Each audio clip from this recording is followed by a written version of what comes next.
کو اس طرح بے یار و مددگار چھوڑ دیا گیا ہے، تو یہ موقع نہیں ہوتا اس طرح کی بات کرنے کا کہ آپ تجزیہ اور تحلیل کریں اور آپ یہ کہیں کہ جی یہ لائے عمل ٹھیک نہیں تھا یا کن کی وجہ سے اس جگہ پر پہنچے۔ تو میں یہ عرض کرنا چاہتا ہوں کہ یہ کس چیز کا موقع ہے، یعنی اس موقع پر آپ لوگ کیا کر رہے ہیں؟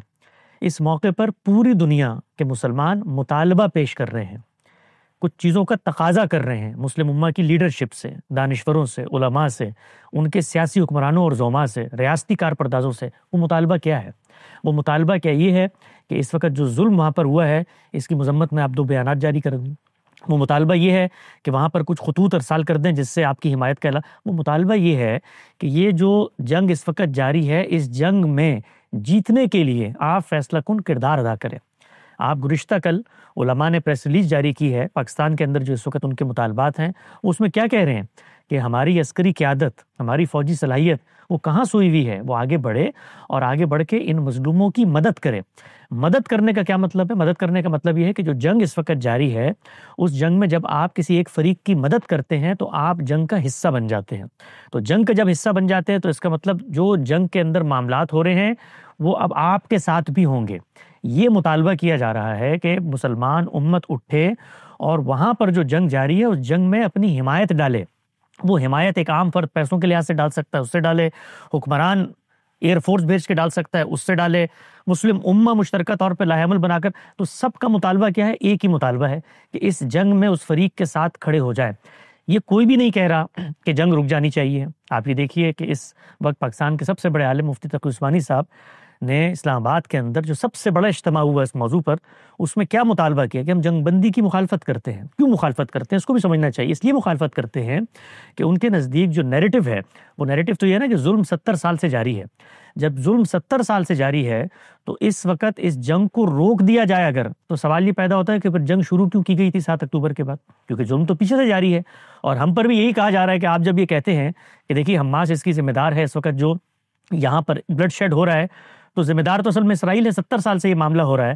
تو 70 سال سے یہ معاملہ ہو رہا ہے اور اس لیے جنگ ناگزیر تھی، تو اس کا مطلب جنگ کو نہیں رکنا چاہیے۔ اس لیے کہ اگر جنگ آج رک گئی تو کل پھر یہ ظلم ہوگا اور کل پھر جو فریق مخالف ہے وہ کھڑے ہو کے کہے گا جی جنگ ناگزیر ہے، اب ہم نے جنگ کرنی ہے، آج حماس ہے کل کوئی اور گروپ پیدا ہو سکتا ہے۔ تو اس کا مطلب یہ ہے کہ امت مسلمہ یہ کہہ رہی ہے کہ جنگ تو ہونی چاہیے تھی، ناگزیر تھی، اس کی ضرورت تھی۔ ایک طرف سے ظلم اور جبر کا اس قدر پہاڑ توڑ دیا گیا کہ اب کوئی رستہ نہیں بچا تھا۔ تو جب رستہ نہیں بچا تھا تو امت مسلمہ سے مطالبہ کیا کیا جا رہا ہے؟ جو مطالبہ کیا جا رہا ہے اس مطالبے کے اوپر میں نے گزارشات پیش کی۔ میری جو حالیہ ویڈیو سامنے آئی جس میں مختلف لوگوں نے بہت شدید تنقید کی اور یہ کہا کہ یہ تو اصل میں مظلوم کی حمایت سے دور رہ کر ظالم کا ساتھ دینا ہے۔ تو میں نے تو جس چیز کا جواب دیا ہے وہ امت مسلمہ سے اس مطالبے کا جواب دیا ہے۔ کیا یہ مطالبہ نہیں کیا جا رہا؟ کیا مطالبہ کیا جا رہا ہے مجھے بتائیں اس وقت؟ یہی مطالبہ ہے نا کہ اس جنگ میں آپ اپنی حمایت ڈالیں۔ تو میں نے یہ گزارش وہاں پیش کی ہے کہ ہمارے نقطہ نظر کے مطابق اگر آپ حمایت ڈالتے ہیں اس موقع کے اوپر، جنگ میں شریک ہو جاتے ہیں، جنگ کا حصہ بنتے ہیں، تو آپ بھی اصل میں اس مخالف قوت کے سامنے برسر پیکار ہو جاتے ہیں۔ آپ کر کے دیکھ لیجئے، مثلا آج پاکستان جو ہے وہ یہ کام کر لے، جن ممالک نے یہ کام کیا، مثلا ایران نے کیا یا لبنان نے کیا یا شام نے کیا، تو ان لوگوں کے ساتھ جو معاملہ ہوا وہ ہماری آنکھوں کے سامنے ہے۔ اس معاملے سے کوئی نظر نہیں چرا سکتا، یہ دنیا کی آبویس حقیقتیں ہوتی ہیں۔ تو ہمارے مذہبی لوگ اس وقت امت مسلمہ سے یہ مطالبہ پیش کر رہے ہیں۔ اس مطالبے کے جواب میں نے یہ عرض کیا کہ اگر یہ لڑنا پیش نظر ہے تو اس لڑائی کے اندر آپ فریق بنتے ہیں تو اس کے کچھ کانسیکوینسز ہیں۔ وہ کانسیکوینسز آج آپ کو وہاں نظر آ رہے ہیں۔ جب ہم یہ کانسیکوینسز گنواتے ہیں تو لوگ کہتے ہیں تم تو ظالم کی حمایت کر رہے ہو۔ اس کا ظالم کی حمایت سے کوئی تعلق نہیں ہے۔ ظالم کی حمایت تو تب ہو کہ جب آپ میرے منہ سے یا غامدی صاحب کے منہ سے یہ کلمہ سنیں کہ جو کچھ فلسطین میں ہو رہا ہے انصاف کے عین مطابق ہے، جو وہاں پر بچوں کے پرخچے اڑ رہے ہیں، جو ہسپتالوں کو ڈھایا جا رہا ہے، جو عورتوں کے ساتھ ظلم اور جبر کی داستان رقم ہو رہی ہے، وہ سب عین انصاف کے مطابق۔ کسی ایک موقع پر ہماری زبان سے آپ نے یہ چیز سنی، اس کے بالکل برخلاف جو بات غامدی صاحب نے ہر جگہ پر کہی اور جہاں مجھے موقع ملا میں نے کہی، وہ یہ تھی کہ بھائی یہ ظلم تو ہو رہا ہے۔ اپنی حالیہ جو میری گفتگو ہے اس کے اندر بھی میں نے یہ کہا کہ اس میں کہیں اسرائیل کی معصومیت کی بات نہیں ہو رہی، کہیں یہ نہیں کہا جا رہا کہ اس نے ظلم نہیں کیا۔ ہم نے ہر جگہ پر ہر موقع پر گفتگو اسی سے شروع کی کہ یہ جو کچھ ہو رہا ہے اس پہ ہم بھی دکھی ہیں۔ کون شخص ہوگا اس دنیا کے اندر مسلمان ہونے سے درکنار، یعنی وہ اگر یہودی بھی ہو کوئی، اس کے اندر اللہ نے فطرت سلیمہ رکھی ہو، وہ مسیحی بھی ہو، وہ انسان ہو، اس کا دل روئے گا اس صورتحال کے اوپر، ہر شخص کا دل روتا ہے، لیکن اس دل رونے کا کیا یہ مطلب ہے کہ جو کچھ لاہ عمل اپنایا گیا ہے، اسٹریٹجی اپنائی گئی ہے، اس اسٹریٹجی کے اوپر تنقید نہ کی جائے؟ اور آپ کہتے ہیں یہ موقع نہیں ہے، تو بھائی کون سا موقع ہے؟ آپ بتائیے کہ اسی اسٹریٹجی کے امتداد کی تو دعوت دی جا رہی ہے، اسی اسٹریٹجی پر ایک تنظیم نے عمل درآمد کیا تھا، پوری امت مسلمہ کو دعوت دی جا رہی ہے کہ اسی اسٹریٹجی پر عمل درآمد کرے، وہ جنگ کے اندر شریک ہو جائے، لوگوں کو کہا جا رہا ہے کہ آپ اپنی مالی امداد کریں۔ کل میں سن رہا تھا کہ گولیاں ختم نہیں ہونی چاہیے، لوگ چندے کر رہے ہیں، امدادیں کر رہے ہیں، کس چیز کی امداد؟ جنگ لڑنے کی امداد کر رہے ہیں۔ تو اگر جنگ لڑنی ہے تو سچائی سے بولیں تو صحیح کہ ہم جنگ لڑنے جا رہے ہیں، اگر جنگ نہیں لڑنی تو پھر اس کا مطلب آپ بھی ایک لاہ عمل دے رہے ہیں۔ مثال کے طور پہ جن صاحب کا آپ نے ذکر کیا، انہوں نے اپنی گفتگو میں یہ فرمایا ہے کہ ہمیں اپنی ایئر اسپیس استعمال کرنے کی اجازت دینی چاہیے، مثال کے طور پہ ہمیں بائیکاٹ کر دینا چاہیے۔ تو اس پہ اگر میں آگے بڑھ کے کہوں، یہ کتنی بزدلی کی بات ہے۔ یعنی ایک طرف ہمارے مسلمان بچے اور مسلمان بہنیں وہ خون سی ندیاں وہاں پر بہائی جا رہی ہیں، اور آپ کا اتنا ضمیر کمزور ہو گیا ہے کہ آپ کہہ رہے ہیں ایئر اسپیس نہیں اجازت دینی چاہیے، آپ کہتے ہیں بائیکاٹ کی اجازت دیں۔ بھائی آپ کو تو جا کے لڑنا چاہیے۔ تو اگر میں یہ کہوں جواب میں کہ دیکھیے یہ اس کا مطلب یہ ہے کہ یہ اسرائیل کا مقابلہ کرنے میں سنجیدہ نہیں ہے، اس کا مطلب یہ ہے کہ یہ ان عالمی طاقتوں کے خاتمے میں سنجیدہ نہیں ہے، کیا یہ میں کہنے میں حق بجانب ہوں گا؟ اگر میں یہ کہوں گا تو لوگ کہیں گے کہ تمہارا ذہنی توازن خراب ہو گیا۔ بھائی وہ تو اپنے لحاظ سے مزاحمت کی بات کر رہا ہے، تو ہم آگے بڑھ کے یہ کہتے ہیں کہ یہ جو کچھ مزاحمت کی اسٹریٹجی آپ نے اپنائی ہے وہ قابل عمل نہیں رہی۔ اگر قابل عمل رہی ہوتی تو اس کے کچھ نتائج ہمارے سامنے آتے، وہ نتائج کے ہمارے سامنے آ گئے۔ آپ کو پتہ ہے کہ ان مغربی ممالک کی معلوم تاریخ کے اندر جو سب سے بڑی عوامی احتجاجی مظاہرے ہوئے وہ کس پہلو سے تھے؟ وہ عراق کی جنگ پہ تھے۔ آپ برطانیہ کی تاریخ اٹھا کر دیکھیں 2004-05 کے بعد سے، اور آپ یہ صورتحال دیکھیں امریکہ کے اندر لاکھوں لوگ شریک ہوئے، احتجاج کیا، سب کچھ کر دیا، لیکن کیا اس کے نتیجے میں ان عالمی طاقتوں کے جو مفادات تھے وہاں پر انہوں نے جنگ کو چھیڑنا تھا، اس کا خاتمہ ہو گیا۔ غامدی صاحب جب یہ جملہ کہتے ہیں کہ بھائی مذمت کے 2 الفاظ کہنے سے مسئلہ حل نہیں ہوگا، تو اس سے مراد کیا ہوتی ہے؟ جب وہ یہ کہتے ہیں کہ طاقت کا کھیل ہے اور طاقت فیصلہ کن ہو جاتی ہے، تو اس سے ان کی مراد کیا ہوتی ہے؟ مراد یہ ہوتی ہے کہ ہم سب دکھی ہیں بھائی، ہم سب خون کے آنسو روتے ہیں، لیکن اس خون کے آنسو رونے سے مسئلہ حل ہو جائے گا، یہ کہا جاتا ہے۔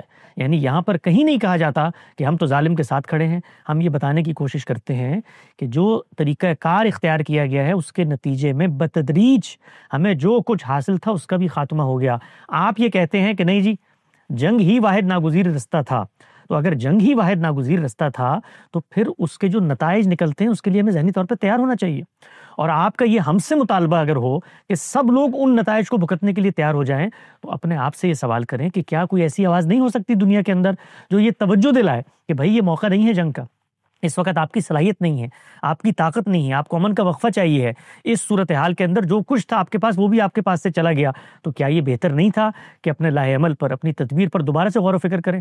اس پورے قضیے کے اندر آپ مجھے بتائیے کہ کون سی ایسی جگہ ہے کہ جہاں پر ظالم کی حمایت پیدا ہو رہی ہو؟ بھائی مظلوموں کو مرنے سے بچانے کی استدا ہے، مظلوموں کو بچانے کی ایک تمنا ہے، ایک آرزو ہے، ایک دل سوزی ہے۔ آپ کے خیال میں اس وقت 2 جذباتی تقریریں کر کے کہ ہم عوامی حمایت حاصل نہیں کر سکتے؟ یعنی ہمارا مکتبہ فکر تو ویسے ہی اپنے اجتہادات کی وجہ سے ہر وقت ہدف تان بنا ہوتا ہے، 2 جملے کہنے ہیں، 4 جذباتی تقریریں کرنی ہیں، کیا اس موقع پر یہ ہمارے لیے کوئی نفع کا سودا ہے کہ سب لوگ اٹھ کے ہمیں گالیاں دیں اور کہیں کہ یہ تو غدار ہیں اور یہ تو امریکہ میں جا کر اس کی گود میں بیٹھ گئے اور یہ ہو گیا اور وہ ہو گیا، کہ ہم یہ جذباتی؟ کون شخص یہ چاہتا ہے کہ اپنی عزتوں کو اس طرح مجروح کرے؟ کون شخص یہ چاہتا ہے؟ کون سا طبقہ، کون سا فریق یہ چاہے گا؟ صرف وہ شخص اور وہ فریق اور وہ طبقہ ایک جس کے دل میں امت کا اصل درد ہے، جس کے دل میں اپنی ملت کا اصل سوز ہے، اور وہ یہ بتا رہا ہے، سب لوگوں کی مخالفت میں جا کر یہ بتا رہا ہے کہ اس سے تمہیں کچھ حاصل نہیں ہوا۔ اور میں آپ کو یہ بتانا چاہتا ہوں کہ چند دن نہیں گزریں گے، چند مہینے نہیں گزریں گے، یہ ساری کی ساری صورتحال ماضی کا ایک قصہ بن جائے گی۔ میں نے جس وقت شعور کی آنکھ کھولی ہے، میں نے پاکستان کے اندر جس وقت امریکہ نے حملہ کیا افغانستان میں، اپنے مدرسے سے ہزاروں کی تعداد میں نوجوانوں کو نکلتے ہوئے دیکھا کہ وہ لڑنے کے لیے جا رہے ہیں، ایک عالمی قوت سے لڑنے کے لیے جا رہے ہیں۔ کچھ دنوں کے بعد وہاں سے فتح و نصرت اور نویدیں اور فرشتوں کی داستانیں اور خواب اور قصے اور قبروں سے خوشبوئیں، یہ چیزیں ہم نے سننی شروع کی۔ کچھ عرصہ گزرا تو معلوم ہوا کہ اس وقت اسلحے کی شدید ضرورت ہے تو آپ چندہ کریں. وہ چندہ لوگوں نے کرنا شروع کیا. کچھ عرصہ گزرا تو اس کے بعد معلوم ہوا کہ جی اتنے لوگ شہداء ہو گئے. پھر کچھ عرصہ گزرا تو پتہ چلا کہ کچھ لوگ قید میں چلے گئے, اب ان کو چھڑانے کے لیے چندہ کرنا چاہیے.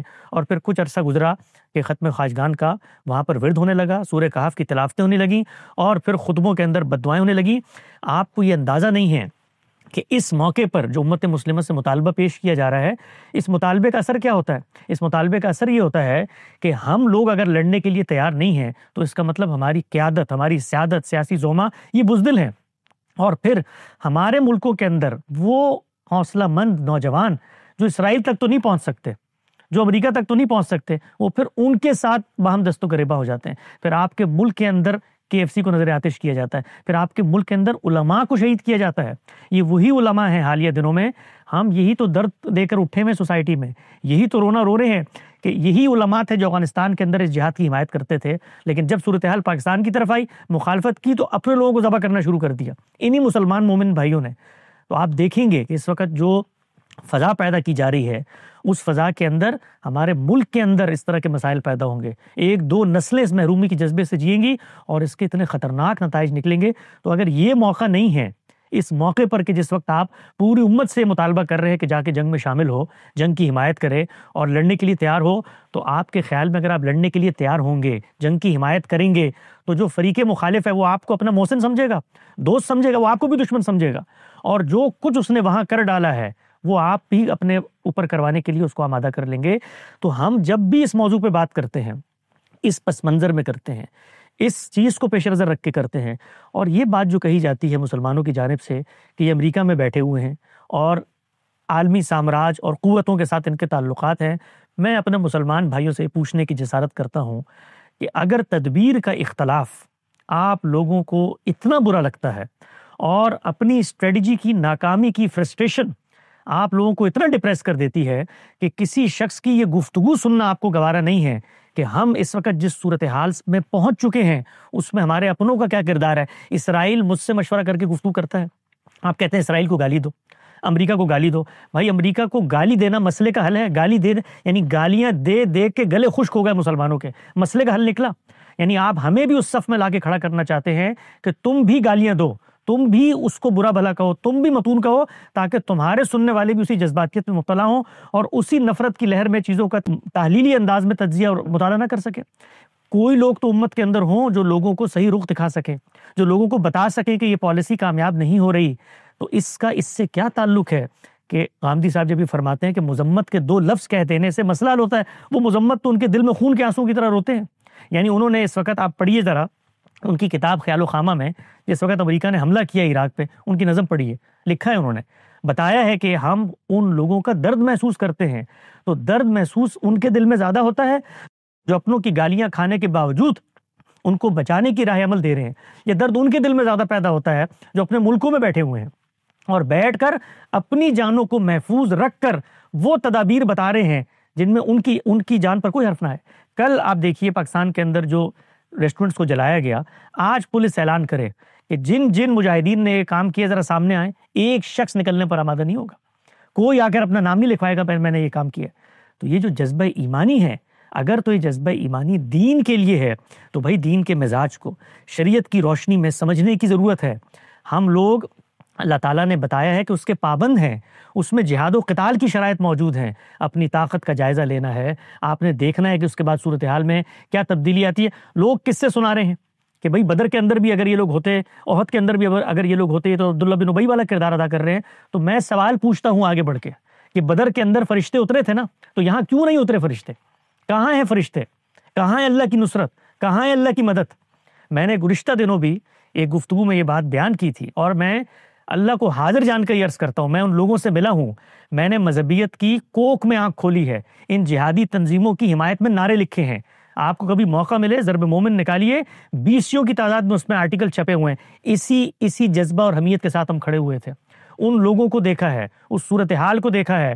افغانستان کے اندر جس وقت دشت لیلہ کے صحراؤں میں ہزاروں لوگوں کو کنٹینر میں بند کر کے ان کے اپنے حبس اور پسینے میں ڈبو کے مار دیا گیا, اور جو بقیہ قیدی تھے جیلوں میں جس طرح سے وہ رہے, وہ چیختے تھے, پکارتے تھے کہ کہاں ہے خدا کی مدد, کہاں ہے خدا کی نصرت؟ تو میں ان لوگوں کو کہتا ہوں جو یہ آیتیں پڑھ پڑھ کے لوگوں کو جذباتی کر رہے ہیں، وہ اس چیز کا جواب دیں کہ بدر میں تو فرشتے اترتے نظر آئے تھے، تو یہاں پر کیوں نظر نہیں آئے؟ یہاں پر کیوں اللہ کی حمایت حاصل نہیں ہوئی؟ اس لیے کہ وہاں پر جو اصول تھا اس کو آپ غلط سمجھے ہیں. وہ اللہ کا پیغمبر کھڑا ہوا ہے، وہاں پر بھی طاقت کا کچھ نہ کچھ توازن ہے، خود قرآن مجید بتاتا ہے اس توازن کے بارے میں. تو یہاں پر کیا صورتحال ہے؟ یعنی ایک جگہ پر میسور ایک چھوٹی سی ریاست ہے جس کے ہاں بجلی تک اس مخالف قوت کے ہاں سے آتی ہے، جس کے ہاں معیشت چلانے کے لیے اس مخالف قوت کے گھر میں جا کر مزدوری کر کے لوگ واپس آتے ہیں. وہ اگر گرد و پیش کی ریاستوں سے مدد لے کر ایک حملہ کرتی ہے، وہ ریاستیں آج کہاں ہیں؟ آپ مجھے بتائیے. کیا ایران اس کے بعد حملہ آور ہو گیا اسرائیل کے اوپر؟ کہاں ہیں وہ ریاستیں جو اس چیز کی حمایت کرتی تھیں؟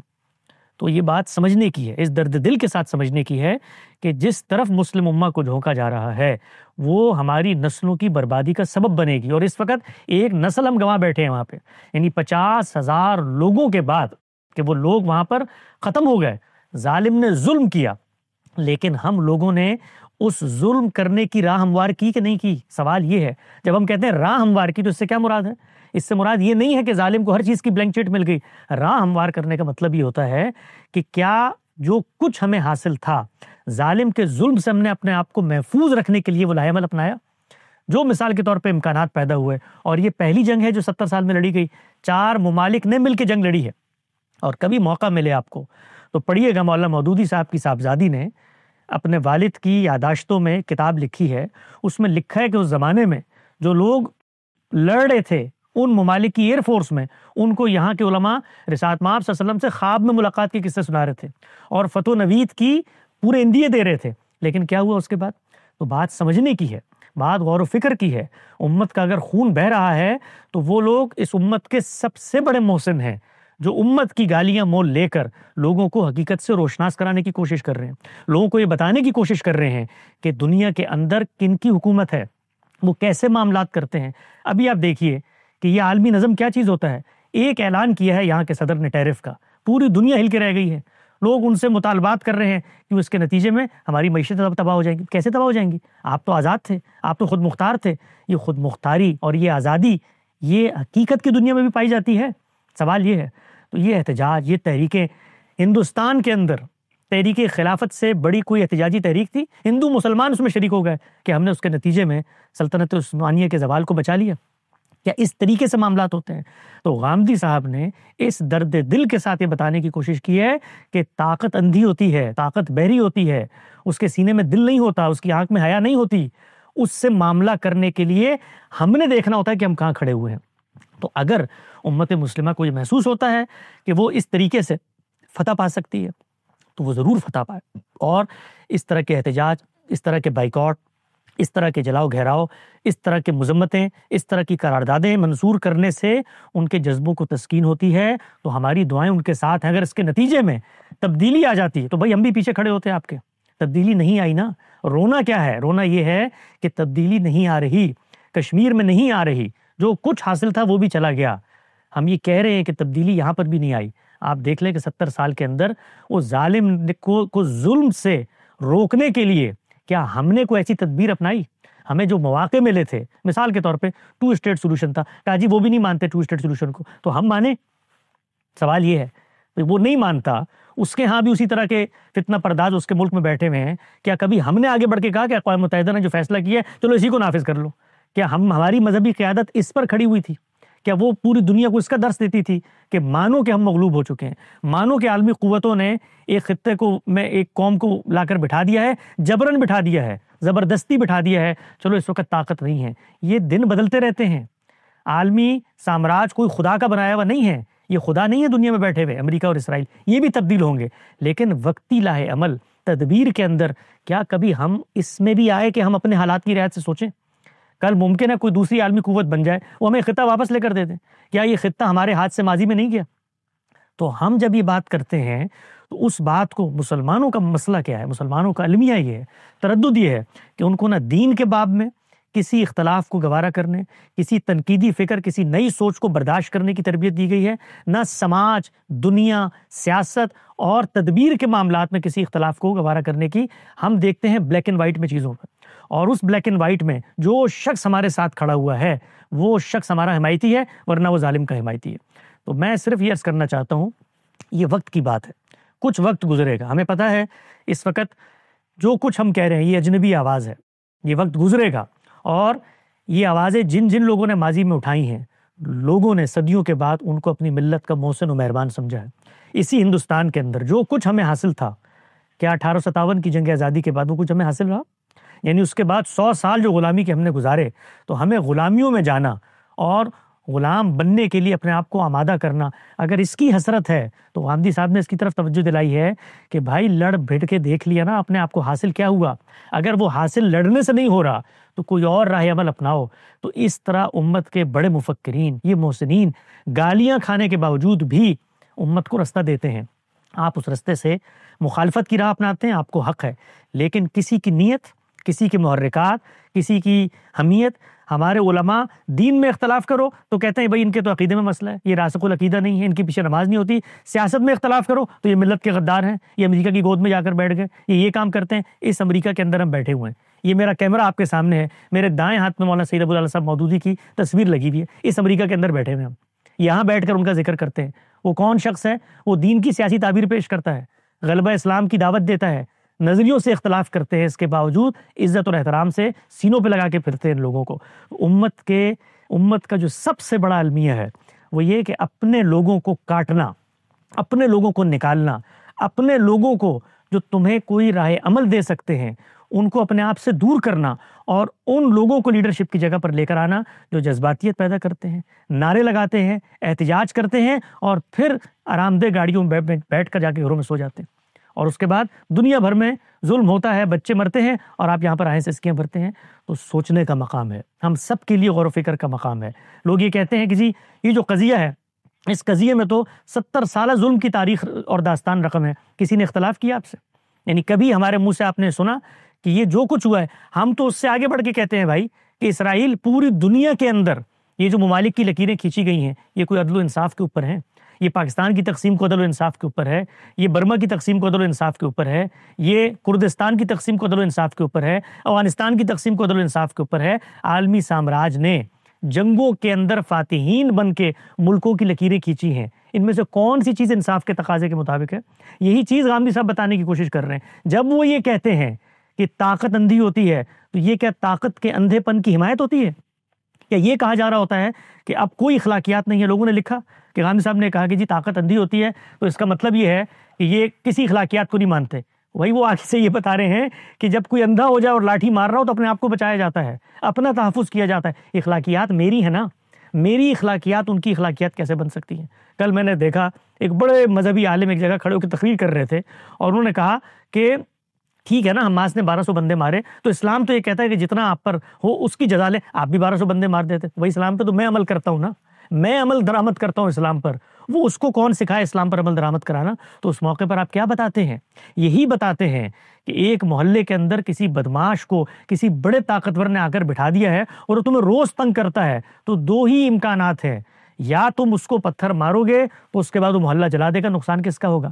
یا مفاہمت سے، افہام و تفہیم سے، بات چیت سے کچھ لے دے کر اپنے وجود، اپنی بقا کو وہاں پر قائم رکھنے کی جدوجہد کی جائے، سیاسی انداز میں جدوجہد کی جائے۔ میں نے گزشتہ دنوں کچھ آرٹیکلز لکھے، ان لوگوں کی کتابیں پڑھی جو اس مسئلے پر صدیوں سے غور کر رہے ہیں، جنہوں نے اس کانفلکٹ کے اوپر برسوں گزار کر کتابیں لکھی ہیں۔ وہ ایڈورڈ سعید ہیں، وہ اس طرح کے اور لوگ ہیں، انہوں نے کچھ تجزیہ تحلیل کر کے بتایا ہے۔ نوم چومسکی ہیں، وہ بتاتے ہیں، اس وقت وہ ہراری ہیں، وہ بتاتے ہیں کہ بھائی اس صورتحال کے اندر بھی امکانات ہیں، چیزوں کو مذہب سے نتھی کرو گے تو حق و باطل کی جنگ بنے گی، فریق مخالف سننے کو تیار نہیں ہوگا، ان امکانات کو بھی پیش کیا ہے۔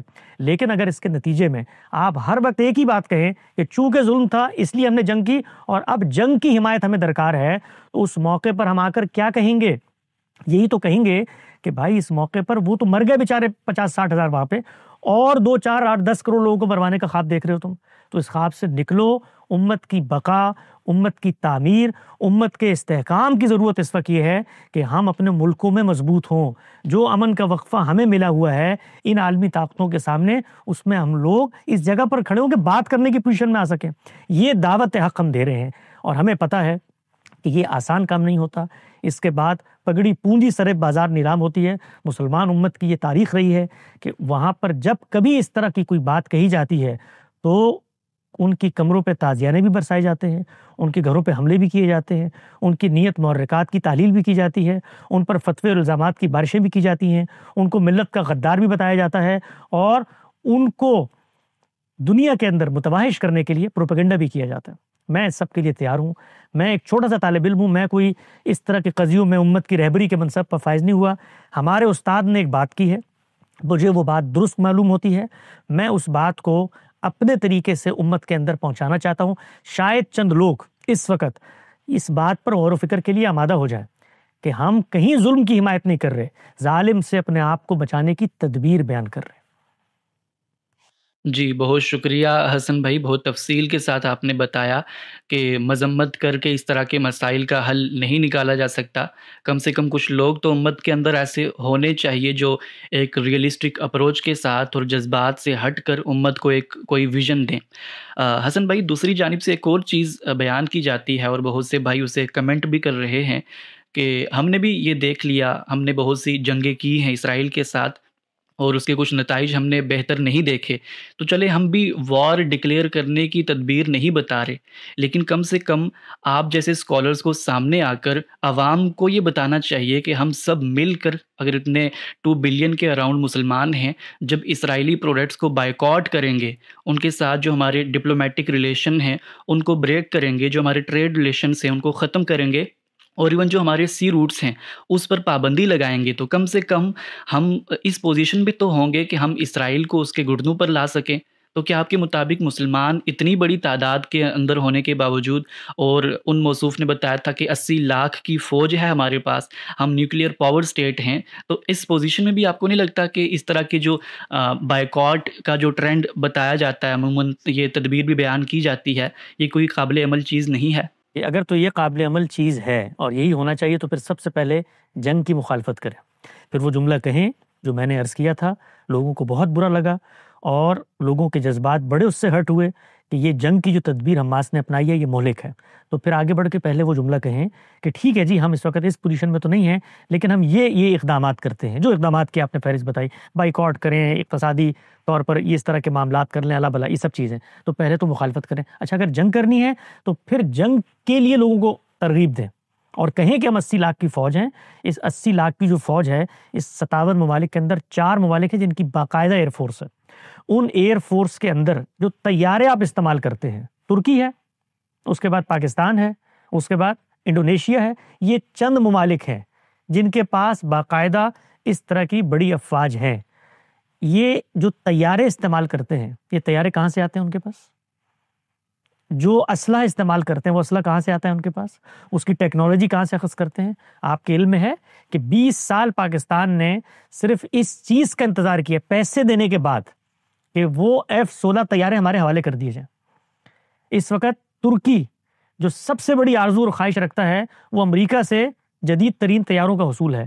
تو جو بات جنگ کی جاتی ہے کہ بھئی جنگ 80 لاکھ کی فوج ہے، ہم جنگ کے لیے تیار ہیں، تو یہ جنگ کرنے کے لیے کچھ ٹھنڈے دل و دماغ کے ساتھ، کچھ عقل، کچھ خرد، کچھ بصیرت، کچھ حکمت کے ساتھ آدمی ذرا غور و فکر کرے کہ جس فریق سے آپ جنگ کرنے جا رہے ہیں وہ اکیلا ہے، وہ ایک چھوٹا سا ملک ہے چند ہزار کلومیٹر کا، یا اس کے پیچھے عالمی قوتیں کھڑی ہیں. آج اسرائیل جو جنگ لڑ رہا ہے وہ کون سے بم ہے جو لوگوں پہ گرا رہا ہے؟ وہ کہاں سے آ رہے ہیں؟ وہ اس ملک سے آ رہے ہیں جو ملک اس وقت دنیا کا بادشاہ بن کے بیٹھا ہوا ہے. تو جنگ کا مطلب صرف ایک ملک سے جنگ نہیں ہے، اس چیز کو سمجھیں. جنگ کا مطلب یہ ہے کہ آپ عالمی طاقتوں سے جنگ مول لے رہے ہیں. تو موازنہ اگر آپ نے کرنا ہے تو اپنا اور 80 لاکھ فوج اور 57 اسلامی ممالک کا اسرائیل سے مت کریں. موازنہ کرنا ہے تو 57 اسلامی ممالک اور عالمی طاقتوں سے موازنہ کریں. پھر آپ کو اندازہ ہوگا کہ جنگ کے اندر طاقت کی کس مقام پر آپ کھڑے ہوئے ہیں. جو ممالک وہاں موجود ہیں، ارد گرد کے ممالک، جنگ لڑنے کے لیے جو جنگ کے عمومی ماہرین ہوتے ہیں، ذرا ان سے بھی پوچھ لیں. وہ کیا ہوتا ہے کہ بھئی آپ کو کوئی بیس چاہیے، پاکستان سے تو آپ کو اڑ کے جانا ہے وہ حملہ کرنے. وہ جو گرد و پیش کے ممالک ہیں ان سب نے مل کر جنگ کرنے کا فیصلہ کیا اور جنگ کی. کیا وہ نتیجہ خیز ہوئی؟ تو اگر تو وہ بات کرنی ہے کہ جی اقتصادی بائیکاٹ ہو اور سیاسی طور پہ معاملات، تو پھر جنگ کے بارے میں جو ہم بات کرتے ہیں اس کو تسلیم کریں گے جنگ کی پوزیشن میں نہیں ہے، جنگ کرنا مہلک ہوگا، جنگ کے نتیجے میں جو حاصل ہے وہ سب چلا جائے گا، پھر سچائی کے ساتھ یہ بات تو کریں یار۔ اور آپ یہ سمجھتے ہیں کبھی اپنی ملت کے لوگوں کے ساتھ بیٹھیں، پاکستان فوج کے بڑے لوگوں کے ساتھ بیٹھیں اور ان سے پوچھیں کہ کیا آپ کا طیارہ اڑ کر اسرائیل میں جا کر ایٹم بم گرا سکتا ہے؟ ذرا پوچھیں کبھی، یعنی یہ جو طیارے ہمیں دیے گئے ہیں یہ اس رخ پہ اڑ بھی سکتے ہیں؟ ذرا پوچھ کے تو دیکھیں، حقیقت معلوم ہو جائے گی آپ کو۔ اس وقت جو طیارے ہمارے پاس ہیں وہ ہندوستان کی طرف رخ نہیں کر سکتے۔ حقیقت کی دنیا یہ ہے، اس حقیقت کی دنیا میں جنگ کی بات تو نہیں ہو سکتی، اس کو سب مانتے ہیں۔ حقیقت بیان کرنا مشکل کام ہوتا ہے، اس لیے کہ جب آپ حقیقت بیان کرتے ہیں تو پھر خواب ادھورے رہ جاتے ہیں، پھر آرزویں اور تمنائیں چکنا چور ہوتی ہیں، اور اس کے نتیجے میں جس پبلک کو آپ نے اتنا جذباتی اور موٹیویٹ کر دیا وہ آپ کا چہرہ نوچنے پر آ جائے گا۔ میں جانتا ہوں بڑی مسلمان لیڈرشپ بیٹھتے ہیں، ان کے ساتھ گپ شپ کرتے ہیں، تعلقات بھی ہیں، مجھے پتا ہے کہ ان کی کیا مجبوریاں ہوتی ہیں وہ اسٹیج پہ چڑھتے ہیں۔ جب اسٹیج پہ چڑھتے ہیں تو وہ جو دل سے نہیں بھی سمجھتے وہ بھی ان کو کہنا پڑتا ہے، اس لیے کہ ہم نے اپنی پبلک کو اتنا پاپ اپ کر دیا ہوتا ہے۔ تو یہ پہلی بات۔ دوسری بات آپ نے کہی کہ جی اقتصادی طور پر یہ کام کریں اور اس طریقے سے ان کا رستہ روکیں۔ میں یہ پوچھنا چاہتا ہوں یہ کام آج تک کیوں نہیں ہو سکا؟ کیوں نہیں ہو سکا؟ یعنی چند حکمرانوں کی وجہ سے نہیں ہو سکا کہ وہ مغرب کے عاشق بعد وہاں پہ بیٹھے؟ کیوں نہیں ہو سکا؟ اس لیے کہ یہ کام عملاً ناقابل عمل ہے۔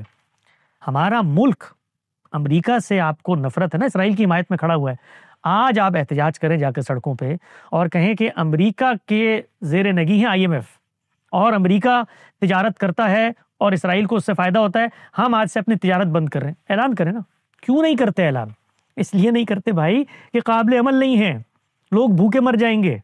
آپ کی ٹیکسٹائل انڈسٹری اس وقت $6 ارب کی ایکسپورٹس کرتی ہے، ادھر ٹیرف کی بات ہوئی تو چیخیں نکل گئی ہماری۔ قابل عمل نہیں ہے۔ اس کا مطلب یہ ہے کہ اپنے ملک کے اندر 10 لاکھ لوگوں کو فیکٹریاں بند کریں، ایکسپورٹ کل سے امریکہ کو نہیں کرنی، بائیکاٹ کریں، اس کے بعد ایک قیمت ہے جو چکانی پڑتی ہے۔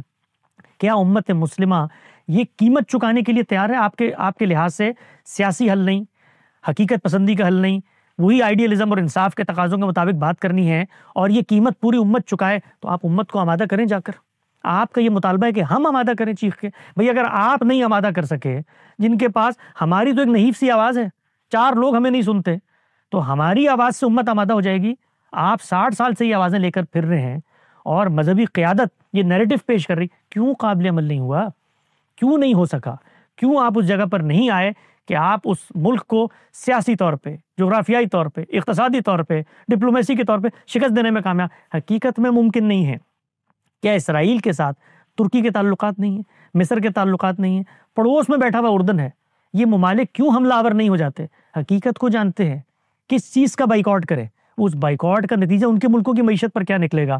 ہمارا ملک آپ دیکھیں، ہماری معیشت کا حجم آپ دیکھیں، یعنی دنیا کے اندر دولت کی، طاقت کی تقسیم، کہتے ہیں عرب ممالک کے پاس بہت دولت ہے۔ بھائی جس دن یہ فیصلہ کریں عرب ممالک کہ ہم نے یہ کام کرنا ہے عالمی قوتوں کے وجود پذیر کردہ ملک کے ساتھ، تو آپ ذرا ان کی دولت کو دیکھیے گا کہ مٹی جس طرح ریت ہاتھ سے سرکتی ہے ایسے سرکنا شروع ہو جائے گی۔ وہ دولت کہاں پر ہے؟ وہ دولت ان ملکوں میں محفوظ پڑی ہے، ان ملکوں نے جا کے ان ملکوں میں تیل نکالے ہیں، ان کی ایما پر، ان کی خواہشات پر وہاں پر بادشاہتیں قائم ہیں۔ تو آپ کا خیال یہ ہے کہ ہم بیٹھ کے ایک جذباتی تقریر کریں کہ 2 ارب مسلمان سڑکوں پہ نکل آئے؟ بھائی دلی کے جو غسل خونی تھا 1857 کا، اس کے اندر پورا ہندوستان نہیں نکلا، 5-8 ہزار افواج تھی انگریزوں کی، تو اس کے آپ کی نظر میں اس وقت کروڑوں مسلمان موجود تھے، دلی شہر کے اندر موجود تھے، نہیں نکلے نا۔ اس لیے کہ نکلنے کی جو فطری مسلمہ اصول اور تدابیر ہیں وہ نہیں حاصل۔ آپ کے ہاتھ میں کوئی چیز ہو تو آپ نکلتے ہیں، آپ اپنے پیروں پہ کھڑے ہو سکے تو آپ نکلتے ہیں۔ تو ہم جیسے ممالک کا دفاع، ہم جیسے ممالک کے اندر اس طرح کی جو لوگوں کو ایک امید دکھائی جاتی ہے، اس کے امکانات ہیں۔ ہم ہندوستان کے ساتھ نہیں نکل کے لڑ سکے یار، آپ سوچیں ذرا۔ میں نے اپنی اس گفتگو میں اس درد دل کے ساتھ بات کی کہ کشمیر فتح کر لیا ہم لوگ 27 کروڑ ہیں، 26 کروڑ ہیں، ایٹمی قوت بھی ہے، سب کچھ ہے، کشمیر فتح کر لینا، وہ تو ہمارے پڑوس میں موجود ہے، اور آپ کہتے ہیں جا کر اسرائیل کے ساتھ یہ معاملات کریں۔ ہندوستان کا بائیکاٹ کرنے کو فرق پڑا؟ ہم نے لڑ کے دیکھا، بائیکاٹ کر کے دیکھا، عالمی طور پر کچھ فرق پڑا؟ اس لیے کہ دنیا حقیقت میں جیتی ہے، اور حقیقت کھڑی ہوتی ہے طاقت کے بل پہ، طاقت حاصل ہوتی ہے معیشت میں آگے بڑھنے سے۔ ان تمام ممالک کے اندر اگر آپ کی یہ آواز قابل عمل ہے تو پھیلائیں نا بھائی، کس نے روکا ہے آپ کو؟ آپ کہتے ہیں ہم بھی یہ آواز اٹھائیں، ہم اس کو درست نہیں سمجھتے اس لیے کہ قابل عمل نہیں ہے۔ آپ 70 سال سے پھیلا کر قابل عمل نہیں بنا سکے تو 2 دفعہ غامدی صاحب پوری امت کو کہیں اسرائیل کا بائیکاٹ کر دو تو امت بائیکاٹ کر کے فتح اور نصرت کے جھنڈے گاڑ لے گی. تو کس دنیا میں رہتے ہیں, کس یوٹوپیا میں جیتے ہیں؟ کبھی اس یوٹوپیا سے نکل کر ان مفکرین کی گفتگو کو 2 منٹ کے لیے دماغ کو خالی کر کے سنیں کہ یہ کیا رہے ہیں بڑے لوگ ہمارے. یہ بتا رہے ہیں کہ قابل عمل حل کیا ہے, عزت کے ساتھ جینے کا طریقہ کیا ہے. آپ کہتے ہیں کہ نہیں ہم نے تو گیدڑ کی طرح نہیں جینا, شیر کی طرح جینا ہے. تو بھائی شیر کی طرح اگر جینا ہے تو اس کے کچھ کانسیکوینسز ہیں, وہ کانسیکوینسز سامنے آتے ہیں, پھر اس پر رونا دھونا ہوتا ہے اور کہا جاتا ہے کہ بھائی مت رو, تو کہا تم مظلوم کی حمایت کر رہے ہو. یعنی یہ کس دنیا میں ہم جیتے ہیں بھائی؟ اگر آپ کو یہ لگتا ہے کہ وہاں جا کر لڑنا ہے تو ہر وہ شخص جو لڑنے کے لیے جانا چاہتا ہے رستے موجود ہیں, وہاں سے نکلے, جا کر وہاں پر اپنی خدمات پیش کرے. اگر یہ نیریٹو ہے کہ میں نے گیدڑ کی زندگی نہیں جینی تو پھر سینے کے اوپر گولی کھائے اور اللہ کی بارگاہ میں پیش ہوئے. اگر یہ نقطہ نظر ہے, اگر یہ نقطہ نظر نہیں ہے, وہ نقطہ نظر ہے جو آپ بیان کر رہے ہیں, تو قابل عمل بنا لیں. ہم نے روکا ہے, یعنی ہمارے کہنے کے اوپر امت نے بائیکاٹ کا رستہ چھوڑ دیا ہے. غامدی صاحب نے تو کہا 10 دفعہ بھئی احتجاج ہوتا ہے, لوگوں کا حق کا جذبات ہو جاتے ہیں, ہمارے کہنے پہ چھوڑ. کیوں قابل عمل نہیں ہے؟ کیا ہم لوگ اس پر غور کرنے کے لیے بیٹھتے ہیں کبھی کہ 2 ارب ہونے کے باوجود کیوں؟ کیونکہ یہ 2 ارب رہین منت ہیں, مفتوح ہو چکے ہیں, عالمی طاقتوں کے باج گزار ہیں. ان کے ملکوں کی معیشت اور بجٹ نہیں چلتے ان کے بغیر. وہ اشارے کرتے ہیں تو ملکوں میں حکومتیں ہٹ جاتی ہیں. اور ان کو یہ مقام کیسے حاصل ہوا؟ طاقت کے بل پہ. کل ہمارے پاس یہ مقام تھا, ہم ایسے فیصلے کرتے تھے. کیا ہم لوگوں کو درخواست دے کر گئے تھے افریقہ میں, یا مثال کے طور پہ ہنگری میں, یا بوداپیسٹ کے اندر, یا اسپین کے اندر درخواستیں دے کر گئے تھے؟ ہم لوگوں کو یہ کہا تھا بھائی ہمارے پاس طاقت تھی. طاقت فیصلہ کن ہوتی ہے, یہ چیز غامدی صاحب بتا رہے ہیں. تو آپ راہ عمل اپنانا چاہتے ہیں, اپنے ملکوں میں جا کے ریسٹورنٹ چلانا چاہتے ہیں, اپنی ملکوں کی معیشت کو برباد کر کے آپ سمجھتے ہیں کہ اس کو فرق پڑ جائے گا. کبھی مطالعہ کیا ہے, غور و فکر کیا ہے, موقع ملا ہے کہ جس ملک کو چلیے عالمی کو چھوڑ دیں, میں یہ کہتا ہوں پوری معیشت اس ملک کی آپ ختم کر دیں, اس کے باوجود عالمی طاقتیں اس کو سنبھال کے وہاں پر بٹھانے پر آمادہ ہیں. وہ ان کی اولاد ہے, وہاں پر انہوں نے اس کو وہاں پر وجود پذیر کیا ہے. آپ کے خیال میں اس کا خاتمہ ہو جائے گا؟ 150 ٹریلین ڈالر ہے دولت امریکہ کے پاس, 150 ٹریلین ڈالر, اور ہم 1 ارب ڈالر کے لیے, یعنی اس کا 0.1% حصہ بھی نہیں ہے, دنیا کے آگے کشکول لے کے بھیک مانگ رہے ہیں. ذرا بیٹھیں, حکمرانوں کے پاس جائیں. کیوں بھیک مانگ رہے ہیں؟ اس لیے بھیک مانگ رہے ہیں کہ بھیک مانگ کر بجٹ نہیں بنائیں گے تو پنکھا نہیں چل سکتا, بجلی نہیں بن سکتی, گاڑی نہیں چل سکتی, ایلسیاں نہیں کھلیں گی, تیل نہیں آئے گا. یہ مجبوریاں ہوتی ہیں. تو حقیقت کی اس دنیا کے, اچھا وہاں پر دوسری طرف احتجاج ہوتا ہے, حکومت کوئی چیز مہنگی کر دے, یہ حکمران کرپٹ ہے, اسلام کا نظام آئے گا, تو اس کے بعد یہ ہو جائے گا, وہ پڑوس میں آ گیا اسلام کا نظام. ذرا جا کر معیشت کی صورتحال دیکھیں. اس وقت وہ نظام کو چلانے کے لیے عالمی قوتوں سے بات چیت ہو رہی ہے کہ ہمارا پیسہ جو آپ کے پاس ہے اس کو اپن فیس کریں. تو یہ دنیا ہے جس کے اندر آپ ہمیں خواب دکھاتے ہیں. یہ حقیقت کی دنیا ہے. اور یہ خواب دکھانے کے بعد وی لاگ ختم کرتے ہیں یوٹیوب کے اوپر. وہ یوٹیوب جو ان کا بنایا ہوا, وہ فیس بک جو ان کا بنایا ہوا, وہاں اپلوڈ کرتے ہیں اور آرام سے سو جاتے ہیں. اور وہاں پر لوگ جذباتی ہو کے وہ بموں کے آگے ہمارے بچے مر رہے ہوتے ہیں. تو کون خیر خواہ ہے مسلم امت کا؟ آپ بتائیے, کون بچانا چاہتا ہے اس کچھ تو خون سے؟ اس کو کون عزت کے ساتھ کھڑا کرنا چاہتا ہے؟ اور کون ہے جو جذباتیت میں, کون ہے جو اس طرح کے فریب میں, اس طرح کے خواب دکھا کر جو کچھ ہمیں حاصل ہے وہ بھی ہمارے ہاتھ سے چھیننا چاہتا ہے؟ کون ہے محسن امت کا؟ تو یہ سوالات ہیں. یہ سوالات اس درد دل کے ساتھ ہم رکھتے ہیں. ہمیں پتہ ہے گالیاں پڑیں گی, پتہ ہے, اور یہ بھی پتہ ہے کہ گلوں میں ہار کیسے پڑتے ہیں. 4 تقریریں کرنی ہیں, یعنی اسی جگہ پہ بیٹھ کے 4 تقریریں لوگ کہتے ہیں ان کے دل میں خوف ہے, امریکہ کا خوف. غامدی صاحب پاکستان میں رہتے تھے, ٹھیک ہے نا. اس پاکستان کے اندر ایک اکیلی نحیف سی آواز تھی جس وقت افغانستان کے اندر یہ طاقت ہو رہی تھی. اور آج جس کو آپ رو رہے ہیں, تو اس وقت وہ امریکہ میں بیٹھے ہوئے تھے, اس وقت اسرائیل کی گود میں بیٹھے ہوئے تھے. اس وقت ان کی جان کو خطرہ کن لوگوں سے ہوا؟ جو اسلام کا نام لیتے ہیں. ان کے شاگردوں کو شہید کیا اس ملک کے اندر جو اسلام کا نام لیتے ہیں. تو انہوں نے وہاں پر تو حق کہنے سے اپنے آپ کو نہیں روکا, وہ یہاں پر آ کے کہیں گے کہ میری آراء تبدیل ہو گئی ہیں, اور امریکہ یہ ہماری یہ شریعت, میں خدا کی قسم کھا کے کہتا ہوں, اپنی حد تک کہتا ہوں, اور میں اپنے استاد کو جتنا جانتا ہوں, ایک لمحے کے لیے ہمیں اس دھرتی پہ محسوس ہونا کہ جو چیز ہم حق سمجھتے ہیں وہ کہنے کی اجازت نہیں ہے, اور اس کے لیے ہمارے اوپر قدغن آئے گی. خدا کی لعنت بھیجتے ہیں ایسی شریعت پر, ایسی سکونت پر, ایسی رہائش کے اوپر. یہ ایمان کے ساتھ کہتے ہیں. اور یہ بھی پتہ ہے کہ وہ کرنے کے بعد اپنے ملکوں میں آئیں گے تو اپنے ملکوں کے لوگ ہمارا گوشت نچوڑ کے ہمیں دنیا سے رخصت کر دیں گے. پتہ ہے ہمیں. تو یہ چیزیں, یہ باتیں متباہش کرنے کے لیے, لوگوں کو وہ خواب دکھانے کے لیے کی جاتی ہیں. جس خواب کی تعبیر سامنے آتی ہے تو فرسٹریشن ہوتی ہے, ڈپریشن ہوتا ہے, اور ڈپریشن میں اسرائیل نظر نہیں آتا تو چلو ان کو گالیاں دے دو کیونکہ ان لوگوں نے لڑنے سے منع کیا تھا اور نتیجہ شکست میں ہو گیا، تو گویا ان لوگوں کی وجہ سے ہم شکست خوردہ ہیں۔ تو کچھ عقل کے ناخن لیں، کچھ ہوش کے ناخن لیں۔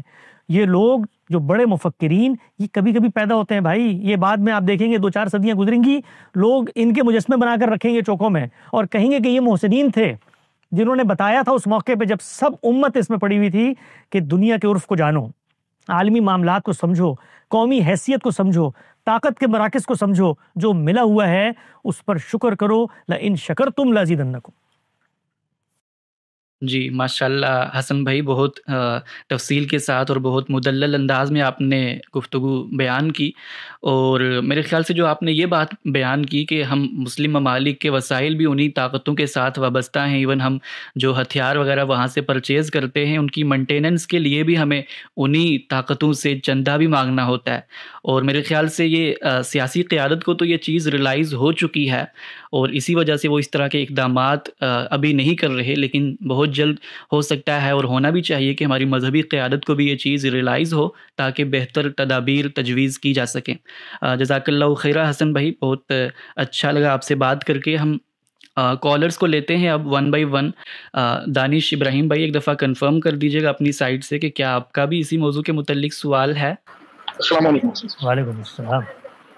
حسن صاحب، آپ نے یہ پورا سیاسی منظرنامہ ہمارے سامنے پیش کیا اور تمام تاریخی استدلالات میں اس کے متعلق وہ بھی سامنے رکھے ہیں، بالکل سیر حاصل گفتگو کی ساری چیزیں سامنے آ گئی اور بالکل زمینی حقائق پر مبنی ہے، یہ اس سے کوئی اختلاف کر بھی نہیں سکتا۔ لیکن بات یہ ہے کہ اب اس کا کیا جائے؟ اب ہزاروں لوگ وہاں لقمہ اجل بن رہے ہیں، اب اس کا کیا جائے؟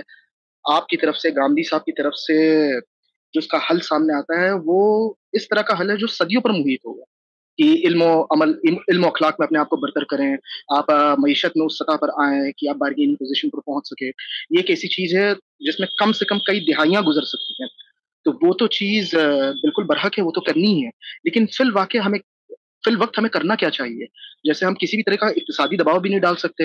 ابھی میرا سوال اسی کے متعلق تھا کہ اگر ہم جنگ کرنے کے پوزیشن میں نہیں ہے تو کم سے کم جو ہماری آئل رچ گلف کنٹریز ہیں وہ اقتصادی دباؤ تو ڈال سکتی ہیں، لیکن آپ نے بھی پورا 2-4 کی طرح وہ سامنے رکھ دیا کہ اس کی بھی پوزیشن میں ہم بالکل نہیں ہیں۔ تو فی الوقت یہ کیا جائے جب آپ جیسے دانشوروں کی طرف سے، علماء کی طرف سے جب یہ کوئی کلیئر پاتھ ہمیں دکھتا نہیں ہے کہ ابھی فی الحال کیا جائے، تو فرسٹریشن مزید بڑھتی ہے، پھر وہ غصے کی شکل اختیار کر لیتی ہے، اور جس طریقے کا ریسیپیکیشن کا سامنا بھی آپ لوگوں کو کرنا پڑ رہا ہے وہ آپ کے سامنے ہے۔ تو اس پر تھوڑی اگر آپ روشنی ڈال سکیں۔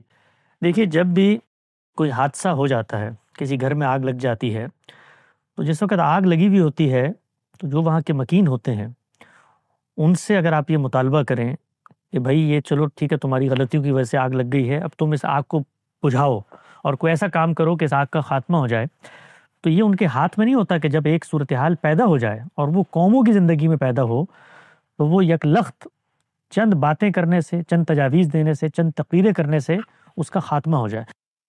یہی چیز گاندھی صاحب بتانے کی کوشش کر رہے ہیں کہ مذمت کے 2 لفظ کسی زیادتی پر بولے جاتے ہیں، کسی شخص کی وفات پر اظہار تاسف کیا جاتا ہے، یہ قوموں کا مسئلہ ہے اور عالمی طاقتوں کا مسئلہ ہے۔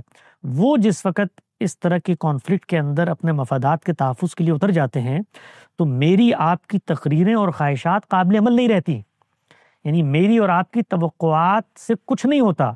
اگر کچھ کرنا ہے، جس طرح آپ نے بات کی کہ تبدیلی کا سفر کیسے شروع کیا جائے، پہلا کام کرنا پڑے گا، اس سے شاید دنیا میں عمومی طور پر فی الفور کوئی تبدیلی نہیں آئے گی، لیکن آپ کو اس کے نتائج صدیوں میں نہیں، اشروں کے اندر آنا شروع ہو جائیں گے، سالوں کے اندر نظر آنا شروع ہو جائیں گے۔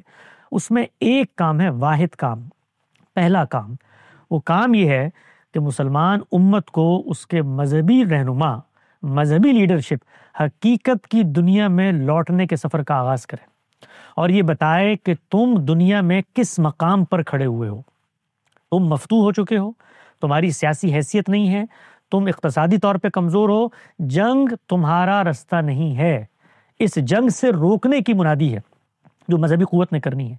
یہ آج شروع کریں گے تو آپ کو اگلے 5 سالوں میں، 10 سالوں میں، ابھی تو اس نسل کو جس کے سر پہ آپ نے خون سوار کر دیا ہے ان کو وہاں سے نکالنا ہوگا، اور یہ کام کو آسان کام نہیں ہے بھائی۔ یہ کام کرنے کے لیے سب سے پہلے آپ نے جو نیریٹو بلڈ کیا ہے بغیر طاقت، بغیر قدرت، بغیر صلاحیت، بغیر اسلحے کے لڑنے کا، ان مذہبی نصوص کی بنیاد پر ان کو ری وزٹ کرنا پڑے گا۔ مثلا اگر آپ 70 سال چیخ کر یہ بتائیں کہ بدر کے اندر تو 313 تھے تو اس وقت گاندھی صاحب ہوتے تو روک رہے ہوتے، آپ بتائیں کہ جی فلاں موقع پہ تو عبداللہ بن ابی نے کہا تھا آپ لڑو، تو یہ اگر آپ بتائیں گے تو اس کو اگر ریورس کرنا ہے تو اس کے لیے گالیاں کھانی پڑیں گی، اسی طرح جیسے آج ہم کھا رہے ہیں گالیاں۔ یہ گالیاں کھانے کا آغاز جو شخص کرے گا اس دن سے تبدیلی کے سفر کا آغاز ہو جائے گا۔ ہم مسلم اقوام کو یہ بتانے کی کوشش کریں گے کہ ہم لڑنے کی پوزیشن میں نہیں ہیں، تو مصلحت، حقیقت پسندی۔ میں نے گزشتہ دنوں ایک پوڈ کاسٹ کے اندر گفتگو کرتے ہوئے کہا، انہوں نے کہا بھائی یہ جو سرزمین ہے یہ تو مثال کے طور پر ہماری سرزمین تھی، مسلمانوں کی سرزمین تھی، یہاں پر باہر سے لا کے لوگوں کو پہلی جنگ عظیم کے بعد آباد کرنے کا آغاز کیا گیا۔ تو میں نے کہا بھائی اگر یہ مقدمہ ہے ہمارا اور اس مقدمے کو لے کر ہم کوئی حل تجویز کرنا چاہتے ہیں تو یہ تو ہمیں اس جگہ پر لے جائے گا کہ جہاں پر آج ہم بیٹھے ہوئے ہیں۔ وہ میراث ہندو کہتے ہیں کہ ان کی تھی، ہندوستان کے اندر آ کے آپ نے حکومت کی، وہ افریقہ والے کہتے ہیں ان کی تھی۔ تو اس کے نتیجے میں تو جہاں اس وقت ہم بیٹھے ہیں، یعنی جن ملکوں میں آباد ہیں، جن سے طاقتیں مانگی جا رہی ہیں لڑنے کے لیے، وہ وہاں پر قائم نہیں رہ سکتے ان انصاف کے مقدموں پہ۔ ہم طالبان سے لڑ رہے ہیں اور ان کو یہ کہہ رہے ہیں کہ بھائی حقیقت پسندی کو مانو، یہ کھینچ دی گئی ہے لکیر ڈیورے، وہ ٹھیک ہے تہذیب تمہاری ہے اٹک سے پل اس طرف تک، وہ ٹھیک ہے معاشرت تمہاری ہے، زبان تمہاری ہے، کھینچ دی گئی ہے لکیر، اب مانو، امن کے ساتھ رہو، تم نے اپنے ملک میں جو کرنا ہے کرو، ہمارے ملک میں نہ۔ وہ مانتے ہیں اس بات کو۔ تو حقیقت پسندانہ تجزیہ اور تحلیل یہ پہلا قدم ہے۔ یہ قدم آج نہیں اٹھائیں گے تو 100 سال بعد اٹھانا پڑے گا، 100 سال بعد اٹھائیں گے تو 300 سال بعد اٹھانا۔ یہ قدم اٹھے گا تو تبدیلی کا آغاز ہوگا، اس کے علاوہ کوئی دوسرا راستہ نہیں ہے۔ ہم جس وقت مسلح جدوجہد ترک کر دیں گے، حقیقت کو مانیں گے، میں نے اس پہ ایک بڑا تفصیلی آرٹیکل لکھا ہے مسئلہ فلسطین پہ، لوگ اس کو یہاں پڑھ سکتے ہیں۔ بتایا ہے کہ مذہبی قیادت نے 3 فیصلے کیے ہیں، وہ تینوں فیصلوں کے نتائج ہیں جو ہم دنیا بھر میں بھگت رہے ہیں، ان سے ریورس ہونا پڑے گا۔ اور ریورس ہونا آسان کام نہیں ہے، ریورس ہونے کے لیے فکر کا بھی تجزیہ و تحلیل ہوگا، اس کی بھی ریکنسٹرکشن ہوگی۔ سمجھنا پڑے گا ہمیں کہ قرآن مجید کے اندر جب فتح و نصرت کی باتیں آتی ہیں تو وہ کیسے پیغمبر کے ساتھ خاص ہوتی ہیں، وہ کیسے طاقت کے توازن کے پس منظر میں ہوتی ہیں، وہ کیسے سنت الہی کا تو بڑا مشکل کام ہے بھائی۔ یہاں پر تو رفع دین پر آپ آمادہ نہیں کر سکتے، وہاں پوری دینی فکر کو ریکنسٹرکٹ کرنے کی بات کریں گے۔ تو گاندھی صاحب نے اتنا بڑا کام کرنے کا آغاز کیا ہے کہ وہ جڑ سے اس چیز کو لا کر بتا رہے ہیں مسلم امت کو، صرف اوپر سے بات نہیں کر رہے، وہ بتا رہے ہیں کہ خدا کی فتح نصرت یہاں پر کیوں نہیں آئی۔ ہمیں لوگ کہہ رہے ہیں تانے دے کر، تو وہ بتا رہے ہیں کہ کیوں نہیں آئی۔ آپ ذرا سوچیں، اس وقت لوگوں کو اندازہ نہیں ہو رہا کتنے ہی لاکھوں بیچ کے درمیان مسلمان ہوں گے جن کا ایمان ایک جگہ پر پہنچا ہوا تھا اس صورتحال کو دیکھنے کے بعد کہ یار یہ خدا کی بات کرتے ہیں، خدا کی کتاب پڑھ کے سناتے ہیں کہ فتح و نصرت آئے گی، کہاں ہے خدا کی نصرت، کہاں ہے فتح؟ اچھا پھر آیتیں پڑھ کے سنائی جاتی ہیں، اچھا یہ تو اس موقع پر منافقین نے بھی تو کہا تھا کہ کب آئے گی خدا کی مدد، تو پھر خدا کی مدد آئی کہ نہیں آئی؟ پھر لا یستخلفنہم فی الارض ہوا کہ نہیں ہوا؟ پھر اس کے بعد ام مکناہم فی الارض ہوا کہ نہیں ہوا؟ پھر ان لوگوں کو جو عرب کے بدو تھے ان کو دنیا کی حکومتیں ملی نا، تو یہاں کیوں نہیں ملی بھائی؟ تو یہ بتانے کی کوشش کر رہے ہیں کہ جس وقت فکر کو تصحیح کے مراحل سے نہیں گزارو گے تبدیلی نہیں آئے گی۔ آج مسلمان امت، مذہبی لیڈرشپ یہ فیصلہ کر لے کہ جو سیاسی لیڈرشپ ہے، وہ جو روڈ میپ دے رہے ہیں، جو لاہ عمل دے رہے ہیں، اس کے مطابق ہم نے چلنا ہے، آخر وہ ملک ہے۔ اچھا پھر اس کے بعد آپ دیکھیے کوئی قابل عمل تجویز دی جائے تو اس کے لیے زمین ہموار ہے، لوگ سننے کے لیے آمادہ ہیں۔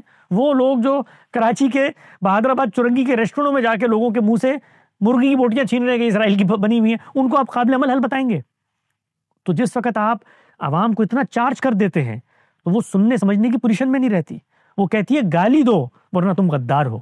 تو یہی مطالبہ ہر دور میں ہوتا ہے، لیکن تبدیلی کا ایک واحد لاہ عمل ہے آج کے دور میں کہ مسلمان امت کے علماء اپنی اقوام کو حقیقت سے روشناس کروائیں۔ جس دن حقیقت سے روشناس کروائیں گے ہم آئیڈیلزم کی دنیا سے نکل کے قابل عمل حل کی طرف پہنچیں گے، اور سیاسی قیادت ان حلوں کو اپنا رہی ہے۔ آپ ہم سے مطالبہ کرتے ہیں کہ لوگ اٹھیں، وہ اسی ملت کے اندر ویسٹ بینک بھی تو ہے، وہ لوگ تو اٹھ کے وہاں نہیں گئے۔ اسی ملت اسرائیل کے اندر 20-25% مسلمان ہیں اسی نسل کے، وہ تو اٹھ کے نہیں گئے۔ اس کے پڑوس میں اردن ہے، 60-70% آبادی فلسطینی شہریوں پر مشتمل ہے، وہ تو اٹھ کے نہیں گئے۔ کیوں؟ کیونکہ سیاسی طاقتوں نے قابل عمل حقیقتوں کو بتا دیا تو لوگ اپنانے پہ تیار ہو گئے۔ تو یہ لوگ بھی، ان لوگوں نے، یہ آپ بات یاد رکھیے گا، ہم لوگ گالیاں کھا رہے ہیں اس وقت، متون ہو رہے ہیں، یہ بات یاد رکھیے گا، چند مہینوں کی بات ہے، اور یہ لوگ پکار کے ہم 2 سال سے گالیاں کھاتے ہوئے یہ بات بتا رہے ہیں، چند مہینوں کی بات ہے، یہ امت کو جو کچھ حاصل تھا وہ ہاتھ سے جائے گا، اور پھر وہ ہم پر آ کے بھڑکیں گے کہ تم اسرائیل کو گالی نہیں دیتے، تمہاری وجہ سے گیا ہے۔ یہی فرسٹریشن ہوتی ہے جو شکست خوردہ قوموں کے ذہن میں ابھرتی ہے۔ حسن صاحب یہاں جی لیکن یہ ایک اور ایک بات کہی جاتی ہے کہ ٹھیک ہے آپ اس طریقے سے جنگ کے راستے پر نہ جائیں، سیاسی جو سلوشن ہے اس کی طرف آپ مرکوز ہوں، لیکن آپ اگر زمینی حقیقت اب دیکھیں تو وہ سیاسی کسی سلوشن کے لیے، پولیٹیکل سلوشن کے لیے بھی ہموار نہیں رہی ہے۔ اب جس طریقے سے سرحدیں تبدیل ہو گئی ہے 1948 1961 میں جو مواقع ہمیں ملے تھے مسلمانوں نے وہ سارے مواقع گنوائے ہیں۔ آج کی جو صورتحال ہے 2025 کی وہ تو یہ ہے نہیں، اس میں تو اگر ہم سیاسی حل کی طرف بھی بڑھتے ہیں تو بھی فلسطینیوں کے لیے کوئی قابل عزت جگہ تو بچتی ہے نہیں اس میں۔ آپ کیسے بڑھتے ہیں؟ فلسطینیوں نے فیصلہ کرنا ہے بڑھنے کا، آپ کے بڑھنے نہ بڑھنے سے کیا ہوتا ہے؟ ان لوگوں نے فیصلہ کرنا ہے، اور ان کی ایک تعداد نے فیصلہ کیا ہوا ہے، وہ اس مزاحمت کی تحریک میں آج بھی شریک نہیں ہے۔ تو سوال یہ نہیں ہوتا کہ ہم فیصلہ کریں تو کیا ہمارے حق میں معاملہ آپ کے حق میں ہو جائے گا، یہ آپ کی خواہش ہے۔ آج آپ سیاسی بیانیاں اپنا لیں، وہ اگلوں نے تو وہاں پر طاقت کر کے اپنے جو مخفی عزائم تھے ان کو پورا کرنا ہے، ہم نے موقع دیا، انہوں نے عزائم پورے کیے۔ تو یہ جو خواب دیکھا جاتا ہے نا، یہ خواب ایسے ہی ہے کہ بھائی کل تک تو میں مثال کے طور پہ پڑھتا لکھتا نہیں تھا، آج میں اگر کتاب کھول لوں تو مجھے کل نوکری مل جائے گی؟ وہی نوکری ملنے کے مراحل پہ اور چیلنجز درکار ہیں، اس کی اور دنیا ہے، ہزاروں لوگ بیٹھے ہوئے ہیں اس میں۔ تو یہ جو ہم خواب دیکھتے ہیں کہ کیا اس کے بعد ہمیں یہ حاصل ہو جائے گا، سوال یہ ہے کہ جو حاصل تھا وہ ہاتھ سے چلا گیا نا، اب جو بچا کچا تھا، اس وقت تو کوئی لیڈرشپ ہی نہیں ہے، اس وقت تو کوئی رہنمائی نہیں ہے، وہ جو رہنما ہیں جو راہ عمل دے سکتے تھے ملت کے مذہبی لوگ، وہ ان کو کیا کہہ رہے ہیں کہ خون کے آخری قطرے تک لڑنا اور اپنی جان کا نذرانہ پیش کرنا اور ان کی اس مظلومانہ شہادت کو گلوریفائی کرنا۔ تو وہ لوگ جو وہاں بیٹھے ہیں کہ ان کو امت کی مذہبی قیادت، مذہبی لیڈرشپ یہ باتیں بتا رہی ہے، وہ تو یہ بتا رہی ہے کہ تمہیں اللہ نے منتخب کر لیا ہے ایک دربار میں حاضری کے لیے۔ تو میرے بھائی، سیاسی معاملات کے اندر اگر آپ کے ہاتھ میں کچھ نہیں ہے تو اس کو پیدا کرنے کی بھی جدوجہد کرنی ہے، اس کا آغاز بھی آج سے کرنا ہے۔ اس کے لیے مذہبی لیڈرشپ کو، اپنے لب و لہجے کو، اپنی زبان کو بدلنا ہے، اور یک زبان ہو کر ابھی تو آپ ٹھہر جائیے کچھ دن، آپ بھول جائیں گے پوری دنیا کو جو کچھ آپ کے اپنے ملک میں آپ کے ساتھ ہونے جا رہا ہے۔ ابھی آپ صرف صبر کریں کہ اپنے پڑوس میں اسی خواب کو دکھا کر ایک حکومت بنائی گئی ہے، یہ اسلامی جمہوریہ پاکستان ہے جو خلافت اور امارت اسلامیہ افغانستان کے خلاف اقوام متحدہ میں چلا گیا ہے۔ ابھی وقفہ ہے تھوڑا، اس وقت اندازہ نہیں ہے آپ کو کہ جو لاوا پاکستان کے اندر ابل رہا ہے آپ کے پڑوس سے، وہاں پر ہزاروں لاکھوں لوگوں کو ہم نے یہاں سے ٹریننگ کر کر کے بھیجا تھا، جنہوں نے وہاں فتح پائی ہے، وہ فتح پانے کے بعد ان کے ہزاروں بچے شہید ہوئے ہیں اس فتح میں، آپ کے خیال میں وہاں بیٹھے رہیں گے؟ تو اس وقت کچھ عرصہ گزرے گا، لوگوں کو یہ باتیں سمجھ میں آئیں گی کہ فلسطین تو ایک طرف ہمارا ملک ہمارے لیے بچانا مشکل ہو جائے گا، اس لیے کہ ہم نے جو اپنے پڑوس میں معاملات کیے ہیں۔ تو سیاسی تبدیلیاں نہ ایک لمحے میں آتی ہیں، نہ خواہشات اور آرزوؤں کے تمناؤں سے پیدا ہوتی ہیں، وہ زمینی ریئلٹیز سے پیدا ہوتی ہیں، اس میں وقت لگتا ہے۔ 70 سال اگر آپ نے ایک رخ اپنائے رکھا ہے تو آپ کے ہاتھ سے جاتا گیا سب کچھ۔ اب آپ کہتے ہیں کہ جی اگر ہم یہ چینج کر لیں تو فوراً آ جائے گا، کہاں سے آ جائے گا بھائی؟ کیسے آ جائے گا؟ وہ آپ کی خواہش پر آئے گا، وہ ان کی عنایت سے آئے گا، اور ان کی عنایت کا انحصار اس وقت اس صورتحال پہ ہے کہ ہم ان سے جنگ مول لے لیں، ان کو کہیں کہ ہم ایک تمہارے مقابل کی طاقت بن کے کھڑے ہونے کے لیے تیار ہیں، تمہاری مصنوعات، ان کی مصنوعات، وہ بھائی ہماری مصنوعات ہیں جو کچھ بنا کر ہمارے ملک چلتے ہیں، ان کی مصنوعات تو ہماری ناگزیر ضرورت ہوتی ہے کہ پاکستان کے اندر یہ جو کووڈ میں ویکسین لگاتے ہیں بائیکاٹ کر دیتے ہیں، امریکہ سے آتی ہیں، کیوں نہیں کیا بائیکاٹ؟ اس لیے کہ ہماری ضرورت ہے۔ یہ دوائیاں جو آپ کے ملک میں بنتی ہیں، اس کے فارمولے کہاں سے آتے ہیں؟ ہماری ضرورت ہے، تو ان کا ہم بائیکاٹ۔ اچھا بائیکاٹ جی کوک اور پیپسی کا کرنا ہے، کیوں بھائی؟ یہ یوٹیوب اور فیس بک کا کیوں نہیں کرنا؟ یہ مثال کے طور پہ ان ناگزیر چیزوں کا کیوں نہیں کرنا؟ اس لیے کہ وہ ہماری ضرورت ہے۔ سبحان اللہ، یعنی اس کے نتیجے میں آپ سمجھتے ہیں کہ وہ معاشی طور پہ کمزور ہوں گے اور ہمارا بھی کام چلتا۔ یہ کوئی لاہ عمل ہے، یہ امت کو سکھا رہے ہیں آپ کہ اپنے ملک کے اندر اپنے قائم شدہ غربا، وہ بیچارے وہاں پر کھڑے ہوئے 10,000 نوکری پہ کرنے والے ویٹرنس کو جوتے مارو، تم اسرائیل کی مرغیاں بیچ رہے ہو۔ یہ لاہ عمل ہے دنیا کے مقابلے میں، اس سے فتح و نصرت حاصل ہوتی ہے، اس سے آپ عالمی قوتوں سے برسرے۔ اسی سے اندازہ کر لیں، صرف اسی سے اندازہ کر لیں کہ جو حکمت عملی مرتب کی جاتی ہے مسلم امہ کی سطح پہ اور لوگوں کو جھونکا جاتا ہے اس آگ میں۔ میں ایک وقت تک، میں آپ کو اپنا ذاتی معاملہ بتاتا ہوں، ہم نے جس دیوبندی پس منظر میں آنکھ کھولی نا، پاکستان کے اندر جہادی تحریکوں کی وہ کوکھ ہے، بنوری ٹاؤن، کوک ہے وہ. یہ وہاں کے علماء ہیں جنہوں نے آمادہ کیا ہے پوری دنیا میں. یہ سب اس وقت شدت پسندی، مذہبیت، یہ تحریکیں اس نیریٹو پہ اٹھی ہیں جو وہاں سے پیش کیا جاتا تھا. ہم نے وہاں پر بیٹھ کر اس مراحل سے گزر کر، میرے کالم کبھی آپ کو موقع ملے آپ پڑھیں کہ جو ہم نے ان بیانیوں کی حمایت میں لکھے ہیں، بھائی اس کے اندر کھڑے ہوئے لوگ تھے، اس کے اندر رہتے ہوئے لوگ تھے، ان چیزوں کو گلوریفائی کرتے تھے، خوشی کے شادیانے بجاتے تھے جس وقت یہاں بلڈنگیں گرتی تھیں. یہ سب کچھ ہم کرتے تھے. اس کے نتیجے میں آج کہاں پہنچ گئے؟ KFC کے ریسٹورنٹ کی کھڑکی توڑنے پر. اگر یہ حالت ہے مسلمانوں کی، اگر یہ صورتحال یہاں تک پہنچ چکی ہے تو اس کے بعد ہمیں کچھ کرنے کی کوئی ضرورت نہیں ہے. ہم نے خود اپنے آپ کو شکست کے اس مقام پہ پہنچا دیا. بہت شکریہ. جی بہت شکریہ دانش بھائی. ہم آپ سے اجازت لینا چاہیں گے. نیکسٹ کالر ہیں ہمارے ساتھ منصور احمد بھائی. وہ اپنا مائک انمیوٹ کر کے سوال کر سکتے ہیں. السلام علیکم حسن بھائی. السلام. اصل میں میرا سوال اس مقدمے کے بنیادی پریمس کے حوالے سے ہے کہ فاتحین کی طرف سے ایک فیصلہ کیا گیا اور اس فیصلے کے عمل کے اوپر کس حد تک عمل درآمد ہوا وہ تو اپنی جگہ، لیکن اس کے خلاف جو ہے وہ ایک فلسطینی قوم کی طرف سے بھی فیصلہ کیا گیا کہ اس کو فاتحین کے کیے گئے فیصلے کو رجسٹ کرنا ہے. تو ہم فاتحین کے فیصلے کی جو موریلٹی ہے وہ تو ایک الگ ڈبیٹ ہے، لیکن فلسطینیوں نے جو فیصلہ کیا اور جس فیصلے پہ آج بھی کارآمد ہے اور اس فیصلے کے نتیجے میں وہ اتنی جانیں گنوا رہے ہیں، اس کے حوالے سے آپ کیا کہیں گے کہ ان کا فیصلہ کیا ٹھیک تھا؟ اور تھوڑا سا ان کے فاتحین کے فیصلے کے مورل کے اوپر بھی بات کر دیجیے. فاتحین کا فیصلہ موریلٹی کے اوپر مبنی نہیں ہوتا. جنگ جو لڑی گئی ہے، جنگ جو جیتی گئی ہے، فاتحین نے دنیا کے اندر جو کام کیا ہے یہ بتا بتا کر گلے خشک ہو گئے. اس کو آپ انصاف اور موریلٹی کہتے ہیں؟ یعنی برطانیہ عظمیٰ اٹھتا ہے اور آدھی دنیا کے اوپر قبضہ کر لیتا ہے. یہ کوئی موریلٹی کے اصول پہ ہوا؟ یہ کوئی اخلاق کے اصول پر ہوا؟ کون سا شخص ہے روئے زمین کے وہ خود ان کی ملت یہ ماننے پر تیار نہیں ہے کہ ہم نے کوئی موریلٹی کے اصول پہ کیا تھا؟ کون کہتا ہے؟ کسی نے آج تک کہا؟ تو عالمی قوتوں کی موریلٹی ان کے مفادات ہوتے ہیں. مشرق وسطیٰ میں ان کے مفادات ایک ملک کے ساتھ منسلک ہو گئے ہیں. اس ملک کو انہوں نے وجود پذیر کر کے اس قدر طاقتور کر دیا ہے کہ اس کا خاتمہ اب ناممکنات میں سے ہو گیا ہے، اور اس کو وہاں کی اسلامی دنیا قبول کر رہی ہے، تسلیم کر رہی ہے. کبھی گوگل کریں، موقع ملے. ایک بات پیچھے کی گئی احتجاج کی اور بائیکاٹ کی. اسرائیل کی جو انڈسٹری ہے، اکانومی ہے، یہ تو اب تو یہ انگلیوں کے پوروں سے یہ معلومات آ جاتی ہیں، اس پر کس چیز کا دار و مدار ہے. یعنی یہ جو انڈسٹری ہے یہاں پر، یہ مثال کے طور پہ یہ جو بائیکاٹ اور یہ چیزیں، کبھی اس کو اندر اتر کے دیکھیں. وہ کل میں دیکھ رہا تھا کسی نے لکھا، اور بڑے ایک عالم ہے، فاضل آدمی، انہوں نے شیئر کیا کہ کچھ نہیں کر سکتے مسلمان تو فیس بک کی ایپ سٹور میں جا کے اس کو 0 اسٹار دے دیں، اس سے پتہ نہیں کتنے بلین ٹریلین ڈالر کا ان کو نقصان ہو جائے گا. ذرا تصور کریں یار. یعنی وہ ملکوں کی معیشتیں چلتی کیسے ہیں، وہاں پر ہیرے کی انڈسٹری نے کیا چیزیں کر دی ہیں، اسٹارٹ اپ اکانومی سے کیا ہوتا ہے. ذرا گوگل کر کے دیکھیں. یہ جو گرد و پیش کے ممالک ہیں، ترکی کے ساتھ ہی دیکھ لیں، اسرائیل کے تجارتی تعلقات کی نوعیت دیکھ لیں، نکال کے دیکھ لیں.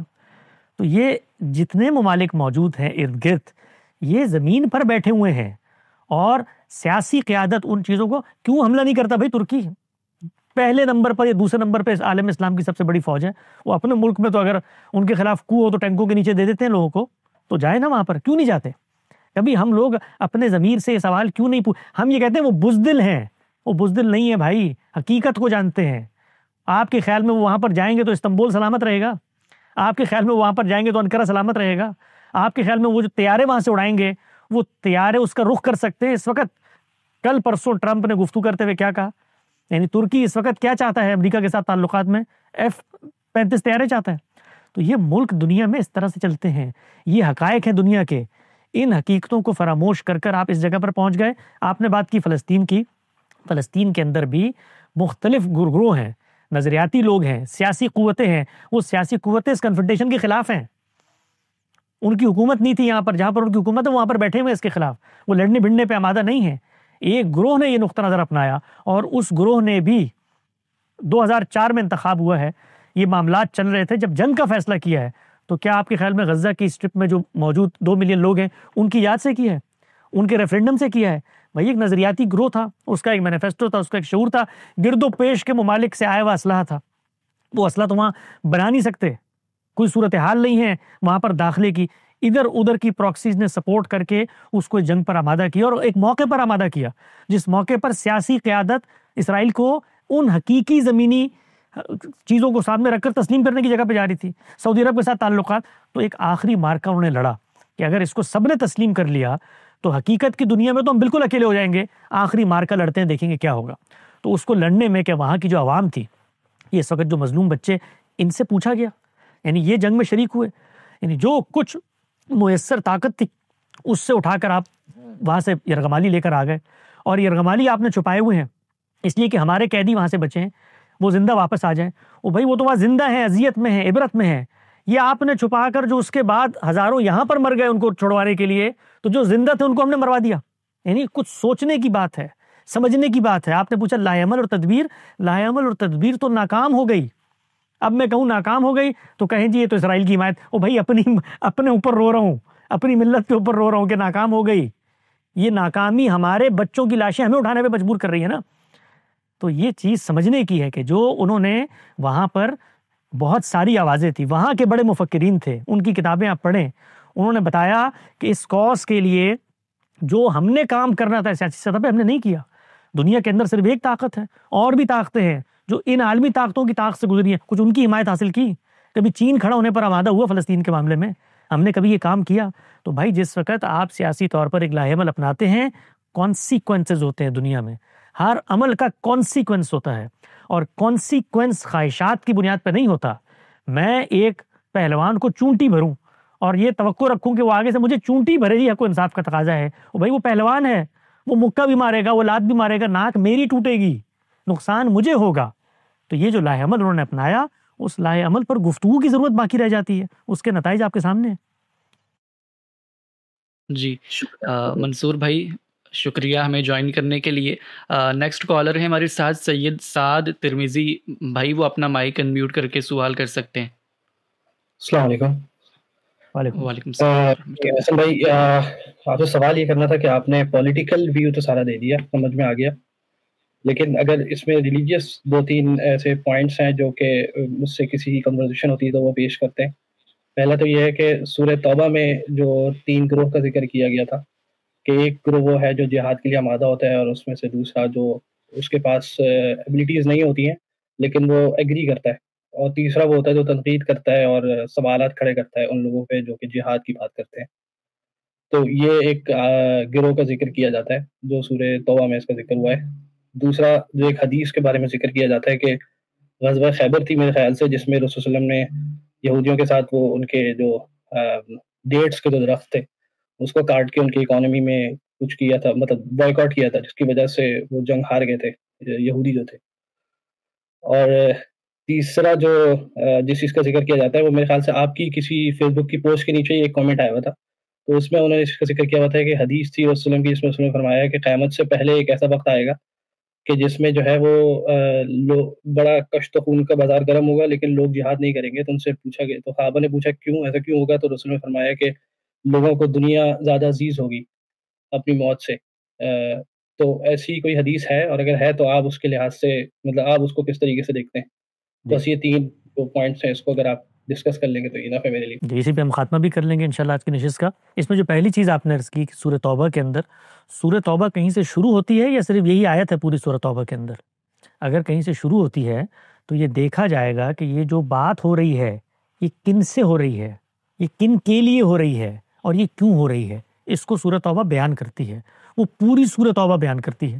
میں مثال کے طور پر ایک آپ سے پلٹ کے بھی بیچ سے آپ نے ایک سوال کیا نا کہ سورہ توبہ کے اندر یہ بھی لکھا ہوا ہے کہ ایک گروہ ہے جو جہاد کی مخالفت کرتا ہے، اور لوگ اس کی تطبیق ہمارے اوپر کر رہے ہیں کہ سورہ توبہ نے ہم لوگوں کے بارے میں کہا ہے. میں اگر آپ سے پوچھوں پلٹ کے کہ سورہ توبہ کے اندر لکھا ہوا ہے فَاقْتُلُوا الْمُشْرِكِينَ حَيْثُ وَجَدتُّمُوهُمْ خُذُوهُ وَاحْصُرُوهُ وَخُذُوا لَهُمْ كُلَّ مَرْصَدٍ، کہ یہ مشرک جہاں تمہیں ملیں ان کو گھات لگا کے مار دو. حَيْثُ وَجَدتُّمُوهُ خُذُوهُ وَاحْصُرُوهُ وَخُذُوا لَهُمْ كُلَّ مَرْصَدٍ. اور میں آپ سے جواب میں پلٹ کے پوچھوں کہ پاکستان کے اندر کبھی آپ نے کوئی مشرک دیکھا ہے، کوئی ہندو دیکھا ہے چلتے پھرتے ہوئے کراچی میں، لاہور میں؟ آپ نے اس کو قتل نہیں کیا. سورہ توبہ میں تو لکھا ہے فَاقْتُلُوا الْمُشْرِكِينَ حَيْثُ وَجَدتُّمُوهُمْ، کیوں نہیں مارا آپ نے اس کو؟ تو اس طریقے کا جو استدلال لوگ کرتے ہیں ان کے اوپر رحم آتا ہے، ترس آتا ہے کہ وہ لوگ نہ اس چیز سے واقف ہیں کہ یہ ہدایت پوری کیا بیان ہوئی ہے، کن کو مخاطب کیا گیا ہے، کن کو کہا جا رہا ہے؟ وہ بھائی وہ سورہ توبہ جہاں پر آئی ہے، اس سورہ توبہ پہ بسم اللہ ہم نہیں پڑھتے، کیوں؟ عذاب کی صورت ہے۔ کن پر عذاب کی صورت ہے؟ جنہوں نے پیغمبر کی مخالفت کی ہے، اس پیغمبر کے بارے میں خدا نے بتایا ہے کہ اس کی سنت اور قانون ہے، وَلِكُلِّ أُمَّةٍ رَسُولٌ فَإِذَا جَاءَ رَسُولُهُمْ قُضِيَ بَيْنَهُم بِالْقِسْطِ وَهُمْ لَا يُظْلَمُونَ، اس کے بارے میں بتایا ہے، اس کے بارے میں بتایا يُعَذِّبُهُمُ اللَّهُ بِأَيْدِيكُمْ، تمہارے ہاتھوں سے عذاب دیا جائے گا، اس کے بارے میں بتایا لِأَلَّا يَكُونَ عَلَى النَّاسِ لِلَّهِ حُجَّةً بَعْدَ الرَّسُولِ، جب بھی آ جاتا ہے تو حجت قائم ہو جاتی ہے، اس کے بارے میں بتایا وَمَا كُنَّا مُعَذِّبِينَ حَتَّىٰ نَبْعَثَ رَسُولًا، اس کے بارے میں بتایا ہے۔ وہ پیغمبر اٹھ کے یہ کہتا ہے أُمِرْتُ أَنْ أُقَاتِلَ النَّاسَ حَتَّىٰ يَقُولُوا لَا إِلَٰهَ إِلَّا اللَّهُ، مجھے حکم دیا گیا ہے جو کلمہ نہیں پڑھتا اس کی گردن اتار دو۔ وہ یہ بتاتا ہے جعل الرزق تحت ظل رمحه وجعل الصغار على من خالف امری من تشبہ بقوم فهو منه، مجھے اللہ نے تلواروں کے سائے میں رزق دے دیا ہے، جو میری مخالفت کرے گا نست و نابود ہوگا، وحشر معهم، ان قوم کی مشابہت اختیار کرو گے مرو گے ان کے ساتھ۔ وہ سورہ توبہ اس پیغمبر کو یہ حکم دے رہی ہے، اس کے ساتھیوں کو یہ بتا رہی ہے کہ وقت آ گیا ہے، عذاب دو ہی طریقے سے آتا ہے، یا آسمان سے یا تمہارے ہاتھوں سے، اور اس موقع کے اوپر جب خدا کا اذن ہے تم یہ کام کر رہے ہو تو کچھ خدا کا کچھ رسول کا فرمان بتاتے ہوئے ہم غور کرتے ہیں کہ ہم کیا کر رہے ہیں۔ یعنی ہم اپنے آپ کو وہاں کھڑا کر دیتے ہیں کہ جہاں محمد المصطفیٰ صلی اللہ علیہ وسلم کھڑے ہوئے ہیں، جہاں خدا کا حکم آ رہا ہے کہ نکلو تم یہاں سے، رسول اللہ اصلاح نہیں رکھ سکتے، جبرائیل آگے کہتے ہیں نکلو۔ ہم اپنی اجتہادی اقدامات کو اس کی روشنی میں دیکھتے ہیں، اور ایک قرآن ہے، وہ قرآن بتاتا ہے جہاد و قتال کے بارے میں۔ بھائی ظلم اور عدوان کے خلاف جہاد ہوتا ہے، اس کا کسی نے انکار کیا آج تک؟ ہم انکار کرتے ہیں، غامدی صاحب نے انکار کیا، کتاب میں لکھا ہوا ہے، لیکن اس جہاد کے بارے میں خود قرآن کیا کہتا ہے؟ یعنی اگر یہ علماء حضرات صلح حدیبیہ کے موقع پر ہوتے تو یہ آیتیں پڑھ کے بتا رہے ہوتے نعوذ باللہ کہ صلح کر رہے ہیں آپ اس موقع پر کفار کے ساتھ، اور یہ تو قرآن مجید کا اصول ہے کہ ہم تو لڑیں گے قیامت تک، اور صلح کا رسول اللہ نے اس موقع پر ان لوگوں کے بارے میں کیا فرمایا کہ یہ جنگ کی آگ بھڑکانا چاہتے ہیں، اس موقع پر نہیں ہے۔ قرآن نے کہا کہ بھئی یہ موقع ہے، اس وقت اپنے ہاتھوں کو روک کے رکھو قتال سے۔ تو چیزوں کو یہاں سے اٹھاؤ وہاں سے اٹھاؤ، نہ دین کا مجموعی نظام فکر سمجھو، نہ جہاد و قتال کے متعلق دین کی تمام ہدایات کو سامنے رکھو، نہ کوئی اس طرح کا لاہے عمل مرتب کرو، آیت اٹھاؤ، اس کے بعد غامدی صاحب، حسن الیاس صاحب، وحید الدین خان صاحب اس پہ چسپاں کرو کہ یہ جہاد کے مخالفین ہوں گے، تو آپ حامی ہیں جہاد کے اس موقع پر۔ تو حمایت الفاظ سے نہیں ہوتی، اگر ہم اس آیت کے مخاطب ہیں اٹھیے وہاں سے اور جا کے لڑیے۔ یعنی قرآن مجید یہ کہتا ہے غلط آراء بھی ہوں تو ان غلط آراء پر دیانتداری سے عمل کیا جاتا ہے۔ صحابہ اکرام کو یہ غلطی ہو گئی اجتہادی کہ رمضان میں راتوں کو خواتین کے پاس نہیں جایا جا سکتا، لیکن پھر بھی چلے گئے، تو قرآن مجید نے کیا کہا؟ کنتم تختانون انفسکم، خیانت مت کرو، غلط چیز بھی تھی، ہم غلط سمجھتے ہیں، تمہارے لیے رات میں بیویوں کے پاس جانا جائز ہے، لیکن خیانت نہ کرو، جو سمجھا اس پر عمل درآمد کرو۔ تو اگر جہاد آپ کے نزدیک فرض ہو چکا ہے تو پھر آپ مجھے یہ کہہ رہے ہیں کہ میں جہاد کی مخالفت کر رہا ہوں، آپ جا کے لڑیں وہاں پر، آپ کیوں نہیں لڑتے جہاد کو؟ یعنی ہم عملاً ان نسلوں کو، ہمیں جہاد بھی وہی کریں گے، ہم تو یہاں سے بیٹھ کے 5 روپے ان کو بھیج دیں گے۔ جہاد فرض ہے تو ابھی آپ کے ہاتھ میں فیصلہ نہیں ہے کہ آپ نے 5 روپے بھیجنے، کس کی قیادت میں جہاد ہو رہا ہے؟ جنہوں نے جہاد کیا ہے وہ جہاد کرنے کے وقت پوری ملت کو جہاد میں آمادہ کرنے کے لیے انہوں نے مشورہ کیا تھا، یہی بات تو میں نے کی اور گالیاں کھائیں، یہی بات تو میں نے کی بھائی، کہ آپ اگر جہاد پہ بھی جاتے ہیں تو وہ جو جہاد پر لے کے جا رہے ہیں اس کے لیے کوئی ملک ہے، کوئی مشورہ ہے، کوئی مذہب ہے، کوئی ریاست ہے، کوئی ملت ہے، اس کو آپ کہتے ہیں کہ سب شریک ہو جائیں، کیونکہ سورہ توبہ میں لکھا ہے بعض لوگوں نے جہاد کی مخالفت کی تھی۔ تو اس وقت مثال کے طور پر پاکستان کی فوج یہ کہہ رہی ہے کہ ہم جہاد کر رہے ہیں خوارج کے خلاف، آپ اگر مخالفت کر رہے ہیں تو میں سورہ توبہ کی آیت اٹھا کے آپ پہ ڈال دوں۔ یہ کس دنیا میں ہم رہتے ہیں؟ یہ کیا باتیں ہیں جو ہم کرتے ہیں؟ یہ ادھر ادھر کی ملاحم کی روایات، ان کا نہ سیاق پتہ نہ سباق پتہ، قرب قیامت کی علامت، اور فتح و ملاحم کے اوپر ہم نے روایتوں پہ کام کیا ہے، کبھی موقع ملے اس کو دیکھیں۔ یہ اس میں سے بیشتر روایات لوگوں نے بنائی ہوئی ہیں، قرآن مجید وہ تصویر کشی کرتا ہے، ان کی الغار ہوگی، ہم بالکل زوال آشنا ہوں گے، یاجوج ماجوج نکل پڑیں گے، تو خود قرآن مجید نے بتایا ہے، وہ نکلنے کے بعد ہم نے کیا کرنا ہے؟ اپنے آپ کو ہلاک کر دینا ہے۔ تو ان چیزوں پر غور و فکر کریں، ان چیزوں پر تدبر کریں، ان چیزوں کے بارے میں سوچیں، اور یہ مذہبی نیریٹیوز ایک ادھر سے اٹھایا، دوسرا ادھر سے اٹھایا، تیسرا ادھر سے اٹھایا۔ خیبر میں مثال کے طور پر، وہ خیبر کس نے کیا تھا بھائی؟ وہ خیبر اللہ کے پیغمبر نے کیا تھا، کس کے اذن پہ کیا تھا؟ خدا کے اذن پہ کیا تھا۔ وہاں پر نصرت کا خدا نے وعدہ کیا ہے، وہ کہتا ہے کہ تم نہیں مٹی پھینکتے، میں پھینکتا ہوں، وما قتلوا وما کن اللہ قتل، ہم نے قتل کیے ہیں۔ تو آپ جلا دیں درخت، تو اس کے بعد کیوں نہیں آیا بھائی؟ سوال تو میں پوچھتا ہوں پلٹ کے، نہیں اترے نا فرشتے، تو جواب آپ نے دینا ہے کہ اگر توبہ کے مخاطبین ہم ہیں اور جہاد کے مخالفین پہ یہ وعیدیں آئی ہیں اور درخت جلانے سے فتح حاصل ہو جاتی ہے، تو آپ کو فتح کیوں حاصل نہیں ہوئی؟ یہ سوال ہمارے ہیں آپ سے کرنے کے۔